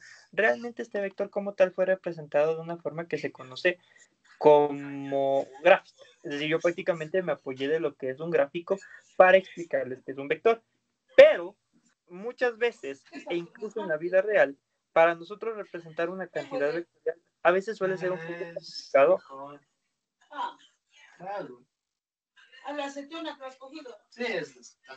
Perdón, chicos. Ya. Muchas veces es mucho más factible, como les mencionaba, representar un vector de manera analítica. A veces va a haber vectores que tienen cantidades inmensas de magnitud y coger y dibujar eso prácticamente suele ser complicado. A ver, si yo les digo, por ejemplo, que me dibujen 5 toneladas, ¿ya? Va a ser complicado. ¿Cómo dibujan toneladas? O sea, ¿cómo prácticamente van a dibujarme toneladas? Les digo, dibújenme 5 toneladas en prácticamente lo que sería en la dirección del sur. ¿Ya? Y chuta, ¿cómo van en una hoja y dibujan 5 toneladas? Entonces, a veces no suele ser tan factible como tal representar un vector de manera gráfica. Ahora, viene una aclaración sumamente importante. Toda cantidad vectorial tiene una cantidad escalar, pero no toda cantidad escalar puede ser representado de cantidad vectorial. ¿A qué me refiero con esto? Por ejemplo, el tiempo nunca puede ser un vector. El tiempo jamás va a tener dirección. No tiene lógica decirles estoy a 5 segundos del este. ¿Ya? O sea, dependiendo del sistema de referencia, el este puede cambiar. No es factible decir, por ejemplo, estoy a 10 horas del norte. O sea, por ejemplo, una persona puede vivir en el norte y seguir viajando más al norte y más al norte y más al norte y nunca va a llegar a un tope. Entonces, no todas las cantidades escalares, les aclaro esto en este momento porque sí, a veces puede salir esas dudas, no todas las cantidades escalares pueden ser expresadas como vectores, pero todo vector siempre va a contar con una cantidad escalar que es su vector. Que es su magnitud o su módulo, ¿ya? Entonces, van a haber conceptos físicos que vamos a estudiar mucho más adelante, por ejemplo, uno de esos conceptos es lo que sería la energía, ¿ya? Que ese tema de ahí, o ese concepto físico, no es un vector, sino que es prácticamente una cantidad escalar, ¿ya? Entonces, eso es importante. Ahora, una de las primeras formas que nosotros tenemos para representar un vector de forma analítica es lo que se conoce como la famosa representación polar, la famosa representación polar.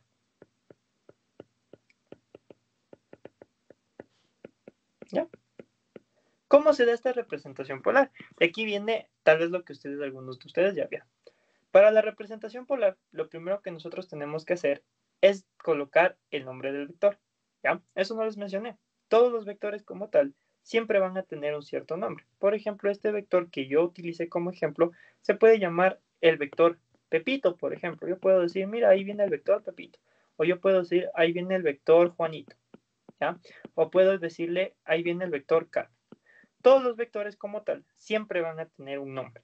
Usualmente, ya no es que le vamos a poner un nombre de los cotidianos. Usualmente, para representar o para darle un nombre a un vector como tal, prácticamente lo que nosotros hacemos o lo que nosotros utilizamos es colocar una letra del abecedario. O a veces utilizamos letras del abecedario griego. Ya, por ejemplo, a veces ocupamos alfa, ocupamos gamma, ocupamos teta, ¿ya? Entonces, dependiendo de los casos. Va a haber casos más adelante que sí voy a utilizar el alfabeto griego. No todas las letras, algunas que son las más tradicionales como tal, pero todos los vectores, sea cual sea el vector que nosotros estemos analizando, siempre va a tener un nombre, ¿ya? Entonces, por ejemplo, vamos a darle y vamos a decir que nuestro vector se llama el vector A, ¿ya? Ahora, tenemos que tener una cosa muy importante. Al momento de nosotros darle el nombre, ya sea que le hayamos puesto A, le coloquemos B, le conocemos C, le conocemos F, sea cual sea el nombre que queramos darle, para hacer énfasis que esta letra está haciendo honor o está dando nombre a un vector, siempre vamos a tener que colocarle una flechita encima.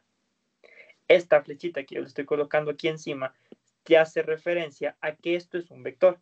Ahora, una vez que he decidido darle nombre, es decir, yo ya le coloqué un cierto nombre, este nombre no es que esté solito, prácticamente como tal también tiene que estar acompañado de sus apellidos o su segundo nombre, como le quieran ver. Ahora, para terminar de definir el vector, primero coloco el nombre, ¿ya?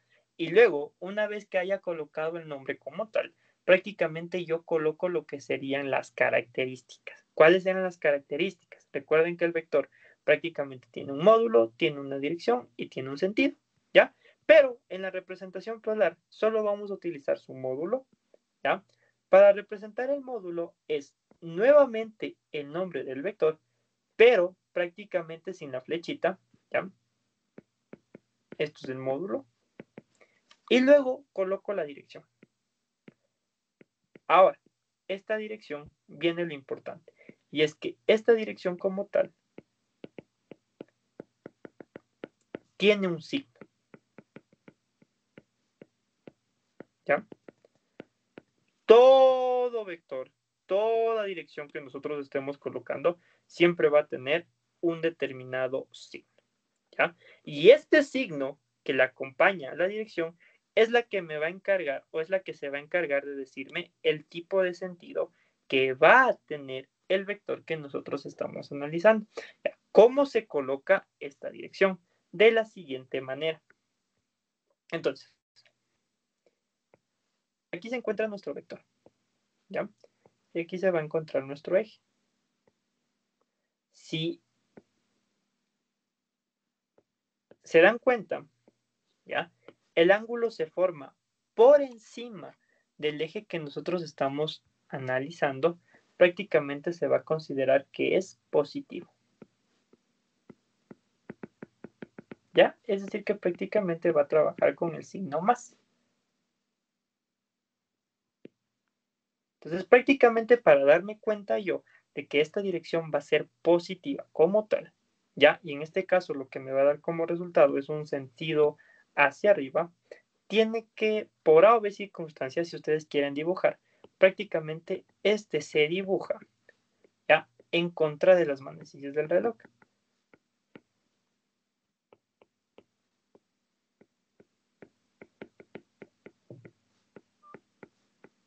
O en otras palabras, esto se conoce como lo famosamente antihorario,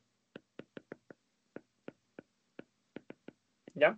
O en otras palabras, otra forma de analizar el signo que puede tener es que si se encuentra por encima del eje X.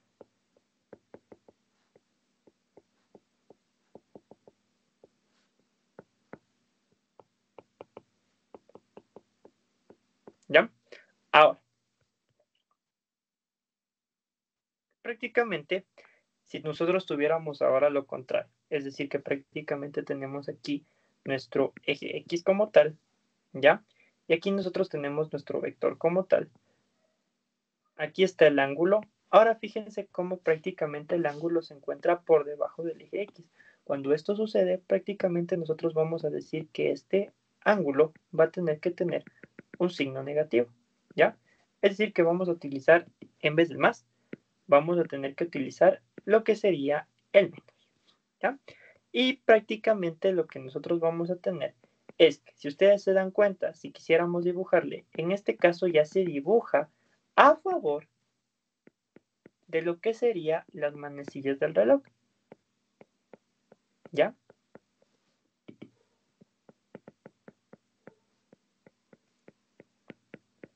Es decir, que prácticamente nosotros lo vamos a dibujar en el sentido horario.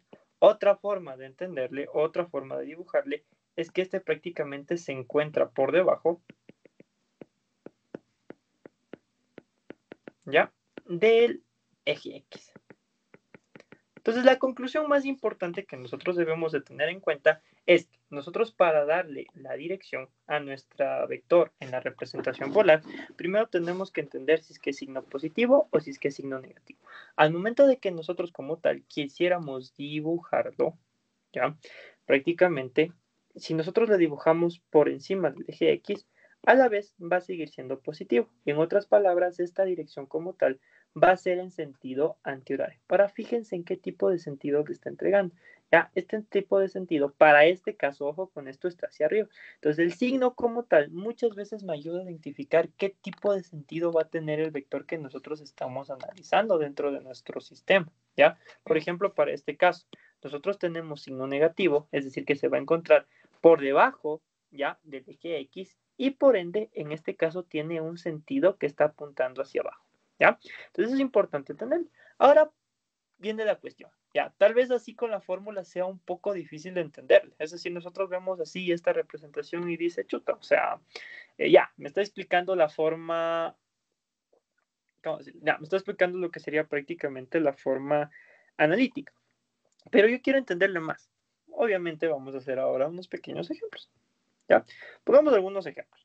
Supongamos que yo tengo el vector A, que se va a representar como 10 unidades y 40 grados. Y vamos a tener el vector B, ¿ya?, que prácticamente va a tener 15 unidades, ¿ya?, y lo que sería 110 grados. Y por último, vamos a tener este vector C, que va a tener de igual manera 10 unidades, pero va a tener un ángulo de menos 30 grados, ¿ya? Les voy a colocar algunos más como repaso para que ustedes repasen, aparte de los que vamos a dibujar en este momento, para que entiendan. Y vamos a tener este vector D, que va a tener 35 unidades, ¿ya?, y va a tener menos 220 grados. Y por último, este vector E, que va a tener prácticamente 27 unidades y menos, bueno, 27 unidades y 45 grados, ¿ya? Entonces vamos fijando en algunas cosas. A ver, vamos entendiendo nuestra formulita y vamos entendiendo nuestros ejemplos. Por ejemplo, estas 10 unidades que nosotros tenemos aquí, prácticamente lo que representa es nuestro módulo. Estos 40 grados de aquí es prácticamente la dirección, y fíjese que sí tiene el signo. Usualmente no se coloca el signo positivo de manera directa. Se sobreentiende que cuando no hay ningún tipo de signo como tal, se está trabajando con el signo positivo, ¿ya? Es decir, en este caso es positivo, en este caso es positivo, y por último, en este caso va a ser positivo, ¿ya? Ahora, fíjense que prácticamente estos 5 vectores que nosotros acabamos de representar en este momento tienen su determinado nombre. El primero se llama como A, ¿ya? Es decir, se llama el vector A. ¿Y por qué entiendo yo que es un vector? Primero, por la forma en la que me lo están entregando, porque prácticamente me están dando el nombre del vector, ¿ya?, y encima la flechita.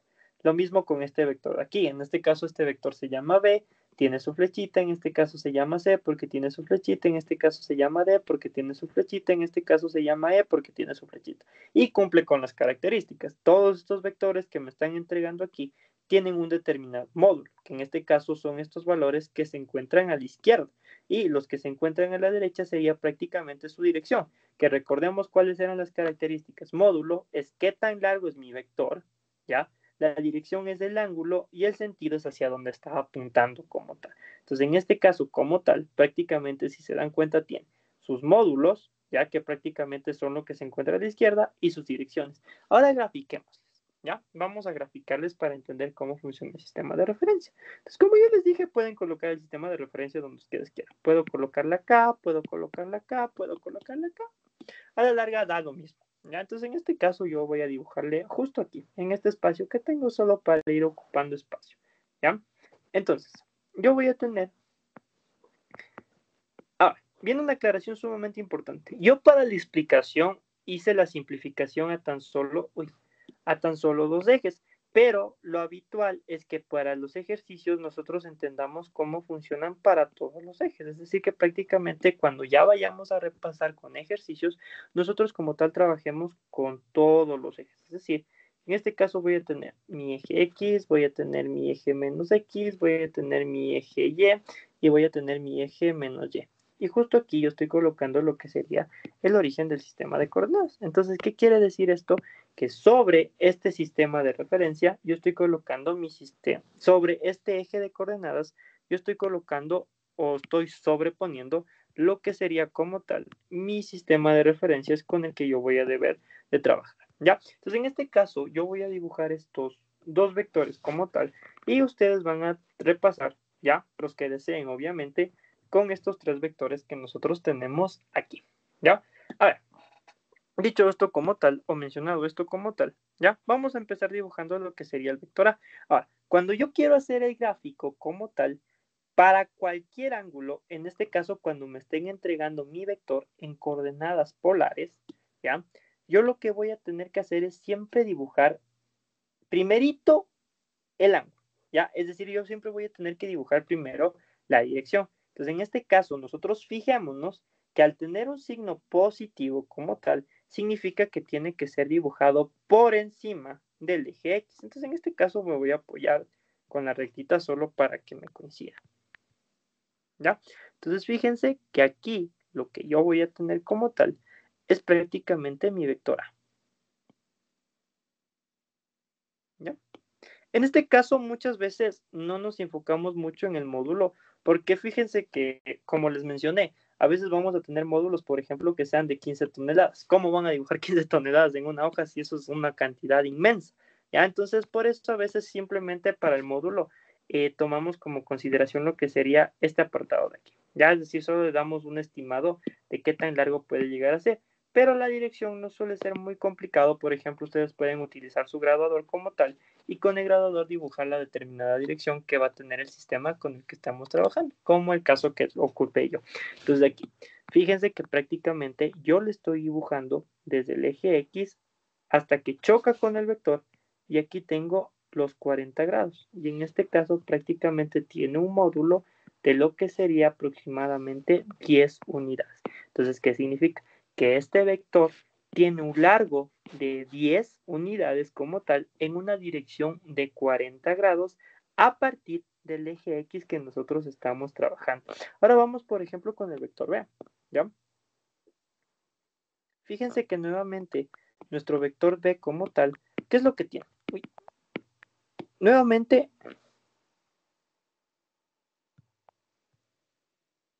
ay, no sé.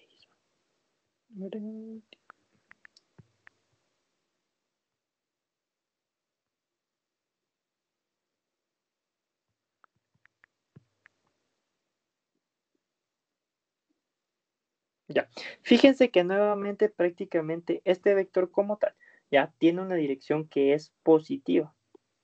Entonces, al ser positiva prácticamente como tal, ¿ya? Esto indica o esto implica como tal de que tiene que ser dibujado nuevamente a partir del eje X. Entonces aquí viene un poco de geometría. Y se acuerdan que yo al inicio partí diciéndoles que hay cosas de que yo no me detengo a explicarles porque eso tienen que ver en la parte de geometría, pero ahí va a haber cosas puntuales que sí. Esta es una de esas cosas puntuales. ¿Ya? Entonces voy a dibujar mi vector B, ¿ya? Antes de pasar a la explicación. Entonces aquí va a estar mi vector B. Ya. Dentro de la geometría hay algo que les dice que se conoce como los ángulos complementarios. ¿Qué significa como tal? De que la suma de esos ángulos tienen que darme siempre 90 grados. Por ejemplo, entre estos 40 grados, ¿ya? Y aquí viene un concepto matemático. Entre los ejes ¿ya? Es decir, entre el eje X y el eje Y, siempre te tienen que formar 90 grados. No importa su sentido. ¿A qué me refiero con esto? Puede que aquí sea el eje menos X, puede que aquí sea el eje Y. Aquí siempre tiene que haber 90 grados. Aquí también tiene que haber 90 grados. Aquí tiene que haber 90 grados. Aquí tiene que haber 90 grados. Es decir, que siempre entre los ejes siempre debe de existir 90 grados. Lo mismo pasa cuando ya estamos trabajando en el espacio. Aquí tiene que haber 90 grados, aquí tiene que haber 90 grados, aquí tiene que haber 90 grados, aquí tiene que haber 90 grados, aquí tiene que haber 90 grados y así sucesivamente con todos los ejes que nosotros estamos trabajando. Siempre se debe de formar 90 grados. Y a veces, como ustedes se pueden dar cuenta, estos vectores al momento de trazarles cortan a esos 90 grados. Entonces prácticamente aquí, ¿ya? Este vector A, ¿qué es lo que hizo? Cogió y cortó a estos 90 grados. Y aquí es cuando nace lo de ángulos complementarios. Puede que les esté dando el nombre mal, chicos. No me acuerdo si era complementarios o suplementarios, pero la teoría es la misma. ¿Qué significa? Que prácticamente la suma de dos ángulos siempre que tiene que darles 90 grados. Es decir, que yo tengo a mi vector, cojo y corto a estos 90 grados y se tienen que dividir en partes que al momento de yo sumar estas partes me tienen que volver a dar 90 grados. Es decir, que aquí tendría 50 grados y acá tengo los 40 grados y así ya completo los 90 grados. Ese concepto es sumamente importante porque van a existir ejercicios como tal que vamos a tener que utilizar ese concepto de manera implícita, ¿ya? Ahora, van a existir casos como el caso del vector B que ya no está trabajando solo en el eje Y y en el eje X. Como les mencioné al inicio, yo restringí mi movimiento tanto al eje X como al eje Y solo por la explicación. Pero en la vida real, bueno, o en ejercicios más complejos, no en la vida real, porque en la vida real pasa otra cosa que ya les voy a explicar muy adelante, ¿ya? Cuando nosotros estamos analizando ya conceptos un poco más complejos, por así decirlo, van a existir vectores que ya no están únicamente en el eje Y y en el eje X, sino que ya van a existir vectores que corresponden a un determinado movimiento de una partícula que, por ejemplo, ya pasa al eje y pasa al eje menos X. Ya es decir, que tenemos la partícula. Ya, por ejemplo, esta partícula se está moviendo así, así, así, así, así, así, así. Entonces van a existir, por ejemplo, casos donde la partícula se mueve por los cuatro ejes, es decir, se mueve tanto por el eje X, por el eje Y, por el eje menos X y por el eje menos Y. Pero a la larga sigue describiendo un movimiento en dos dimensiones, que prácticamente es el movimiento en un plano, porque si es que yo dibujo nuevamente un cuadrado, que un cuadrado representa un plano, se sigue moviendo dentro de este plano. Entonces va a haber situaciones como tal que la partícula se pasa del eje X al eje menos X, o del eje Y la partícula se pasa al eje menos Y. Entonces van a existir ese tipo de situaciones, como es el caso del vector B. Entonces el vector B tiene esa peculiaridad, por así decirlo, que se pasó del eje X al eje menos X. ¿Qué es lo que pasa ahí? Yo tengo que aumentar un suplementario, es decir, que a estos 90 grados tengo que sumarle lo que le falta para completar este ángulo de 110 grados con el que yo estaba trabajando. Entonces nosotros sabemos que aquí hay 90 grados. ¿Cuánto me faltaría para completar prácticamente los 110 grados? 20 grados más. Y ahí sí trazo todo nuestro ángulo, que sería prácticamente la dirección. Es decir, todo este ángulo que yo trazo en este momento sería 110 grados. ¿Ya? Para terminar, vamos a hacer el caso del vector D. ¿Ya? Y les voy a dejar, para los que quieran repasar, el caso de C y E.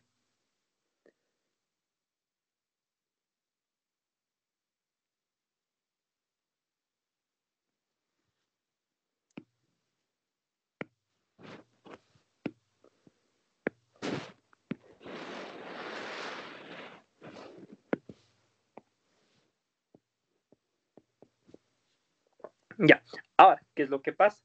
Primero, fíjense que aquí yo tengo un ángulo negativo. Es decir, que al momento de yo querer trazar prácticamente este ángulo tiene que estar dibujado por debajo del eje X, ¿ya? Porque aquí le voy a colocar las flechitas del sentido antihorario, antihorario, ¿ya?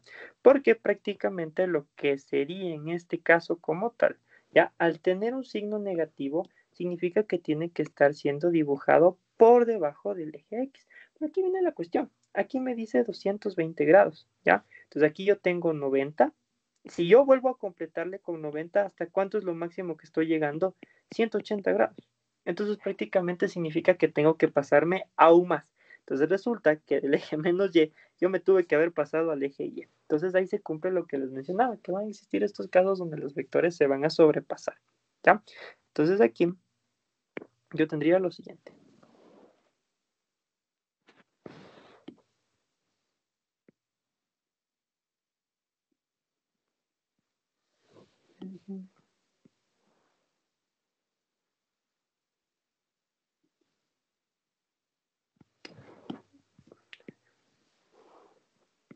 ¿Ya?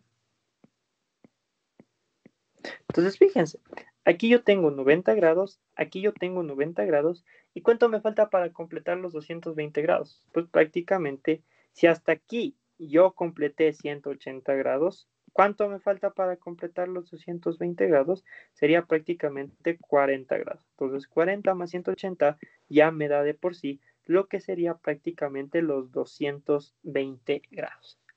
¿Ya? Listo, chicos. ¿Alguna pregunta?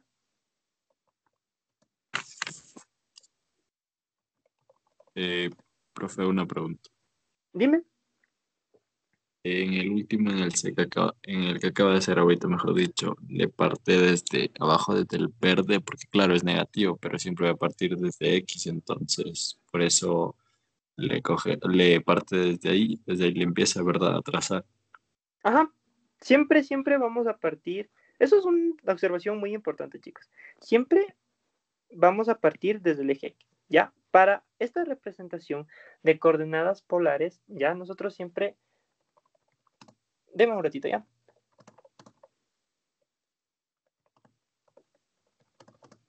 Ya. Siempre nosotros vamos a partir desde el eje X. Ya sea que nosotros tengamos un signo positivo, ya sea que nosotros tengamos un signo negativo, ya cuando estemos hablando de representaciones polares, a la dirección prácticamente a lo que sería lo que nuestro ángulo como tal, ya nosotros siempre lo vamos a dibujar prácticamente desde el eje X. No importa que sea positivo, no importa que sea negativo, nosotros siempre lo vamos a tener que dibujar a partir del eje X como tal. Ya, si se dan cuenta, como les dije, nosotros estamos cumpliendo el movimiento en el plano. Por eso yo les dije en esta parte de aquí, no restrinjan el movimiento a los ejes únicamente. ¿Por qué? Porque si yo les hubiera dicho que restrinjan el movimiento a dos ejes, yo estaba haciéndoles un daño, porque hubiera causado una confusión enorme al pensar que tal vez la partícula solo tenía que moverse sobre el eje X y sobre el eje Y. No, el hecho de que se mueva sobre el plano me da total libertad de que la partícula se pueda estar moviendo sobre los cuatro ejes. Pero a la larga, si es que yo construyo un cuadrado sobre ese movimiento que está generando la partícula como tal, prácticamente se sigue moviendo en un plano. Recuerden, un plano es simplemente, como bien dice el nombre, algo plano. ¿Y qué es el concepto de planicidad más importante que nosotros podemos tener o que podemos llegar a tener dentro de prácticamente de la vida real? Es una hoja. Entonces, una hoja es un plano. Entonces, siempre que yo dibuje una hoja sobre este movimiento, es decir, si yo dibujo esta hoja sobre estos vectores siguen estando sobre el plano. ¿Por qué? Porque prácticamente no estoy yéndome a dibujar un cubo, es decir, los vectores no están siendo dibujados sobre un cubo, sino que a la larga estos vectores como tal están siendo dibujados específicamente sobre este plano, es decir, yo trazo esta hoja como tal y a la larga prácticamente sigo trabajando sobre el plano. Entonces la cuestión es que el movimiento en una dirección, vuelvo y repito, es el movimiento más sencillo, pero el movimiento en dos direcciones no significa que me voy a mover solo sobre un eje, sino que prácticamente ya me muevo. Puedo moverme sobre los cuatro ejes, pero siempre y cuando yo cumpla que es un plano, a la larga se va a seguir considerando como un movimiento en dos dimensiones. ¿Ya? Listo, chicos. ¿Hasta ahí tienen tal vez alguna otra pregunta? Mientras tanto, les voy a dejar de compartir un ratito de la pantalla, ¿ya? Y pueden hacerme las preguntas. Profe, Dime. el ángulo siempre va a salir de las ejes X, ¿verdad? Pero nunca de Y. Ya. Eso es Entonces, una esa parte aclaración muy importante. Para este caso de coordenadas polares, nunca sale del eje Y. Ya, sumamente importante. Ya vamos a ver otra representación que sí puede salir del eje Y, pero hay que tener ciertas consideraciones. Ya, para este caso de las coordenadas polares, jamás van a salir el ángulo del eje Y, jamás, jamás, siempre van a salir del eje X, ¿ya? Entonces eso es importante. Es verdad lo que tú mencionas, pero tenemos que tener esa aclaración sumamente importante de que solo es para este caso de la representación en coordenadas polares, ¿ya? Eso es importantísimo. Ya, chicos. ¿Alguna otra pregunta más, tal vez? Ya, regálenme unos minutitos, ¿ya? Que sí estoy, que ya me está doliendo la garganta. Solo regálenme unos segunditos y ya les vuelvo a compartir la pantalla.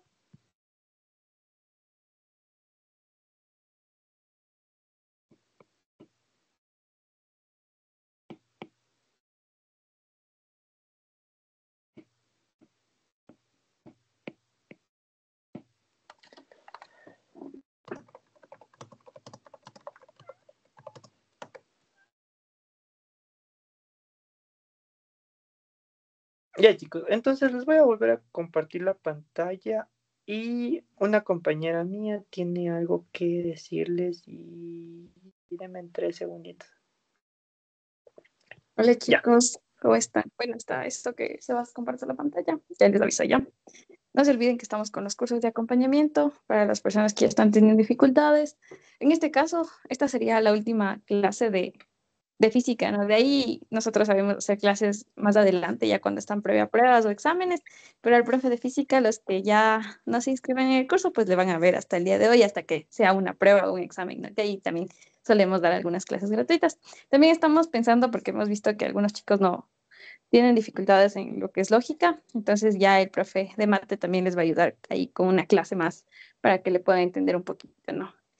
Y sin más que decirles, pues espero que se animen a inscribirse al curso de acompañamiento para que no tengan dificultades. Esta clase para los chicos que están en el curso es una clase extra. De ahí, en esta semana ellos tienen 2 clases más, que es para poder tanto finalizar con lo que resta de la materia, porque en este día solo les dio una parte que es importante, pero mañana con los chicos de acompañamiento él va a continuar, y el día domingo igual va a ser la hoja número 2, que ya es de vectores, que esto les ayuda a resolver ya en sus pruebas, ¿no? Les ayuda a entender un poco más, porque recuerden que la prueba no les pone lo mismo, pero sí les ayuda mucho el hecho de entender cómo deben realizar ustedes estos deberes.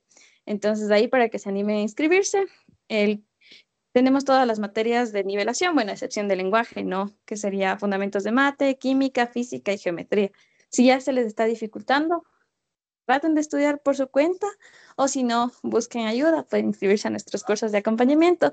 Los profes están disponibles para ayudarles, les contestan cuando ustedes tienen dudas, preguntas. A veces hay preguntas que son muy pequeñas y se entiende que, o sea, preguntas que son un poco fáciles, ¿no? Entonces se entiende que a veces uno no tenga el conocimiento porque no vienen con las bases del colegio de la mejor manera. Entonces esas cositas, chicos, después a la larga se les va a dificultar mucho más. Entonces, a veces es mucho más conveniente inscribirse en un curso que pagar una segunda matrícula. Y además que ustedes van a aprender, ¿no? Porque esto les sirve para el primer semestre también en lo que es mecánica, cálculo, química y un poco de álgebra. Lo que ven un poco de álgebra les va a servir en el primer semestre. Entonces, igual traten de aprender. Si es que no pueden inscribirse en algún curso, aprendan por su cuenta. Si es que aún no tienen profesores, porque parece que hay chicos que todavía no tienen profesores, traten de estudiar por sí solos, ¿no? Entonces, eso chicos, y pilas que nuestro curso ofrece muchas cosas, entre ellos está el acompañamiento 24/7 para solventarles sus dudas, preguntas, estas clases extras que, por ejemplo, algunos chicos que están en el curso tenían esta dificultad, entonces adelantamos la clase del fin de semana para que ellos ya tengan una idea de qué están viendo, cómo hacerlo y no estén perdidos, ¿no? No esperar al fin de semana para la clase, sino adelantar con la finalidad de que estén preparados. También, si es que por alguna razón no pueden asistir a alguna clase, las clases quedan grabadas. Voy a ver la posibilidad si es que les pueden subir. Y si no, pues para los que están, espero que hayan aprovechado la clase. Y si no, mañana el profe va a continuar con lo que es el tema de vectores ahí para que se inscriban, chicos. Si desean más información o tienen dudas con respecto al curso, pueden escribir al número que está en pantalla. De preferencia el que acaba en 6611, ¿no? Ahí les suelen contestar mucho más rápido y si no al otro también, pero igual les van a enviar la información desde el otro número. Eso chicos, si se inscriben en más de una materia hay descuentos y si se inscriben ahora pues también hay un pequeñito descuento, ¿no? Entonces ahí para que le escriban, si es que desean más información, ahí les envían. Eso sería, chicos. Igual ya voy a ver si es que les pueden subir los apuntes y con eso también poderles ayudar un poquito con lo que es mate, para ver si es que el profe les puede ayudar mañana o el día viernes con una clase de mate. Esos chicos ya vayan preparándose, porque recuerden que ya estamos en la semana 2, entonces en la semana 4 ya suelen ser las pruebas, entonces ya falta poquito para que ustedes entren a pruebas. Eso, chicos. Eso sería, Sebas. Espero que les haya servido la clase y ya les aviso si es que hay otra clase. Y recuerden que el grupo que está en el WhatsApp pueden ayudarse entre ustedes mismos, ¿no? Y a veces nosotros también les ayudamos cuando tienen alguna duda o pregunta, pueden usarlo, ¿no? No está restringido para que no hablen, sino que en este momento lo restringieron un ratito para que puedan ver el link, pero de ahí pueden ayudarse por ese medio, pueden utilizarlo, invitar a sus amigos, que casi siempre estamos ayudándoles por ahí.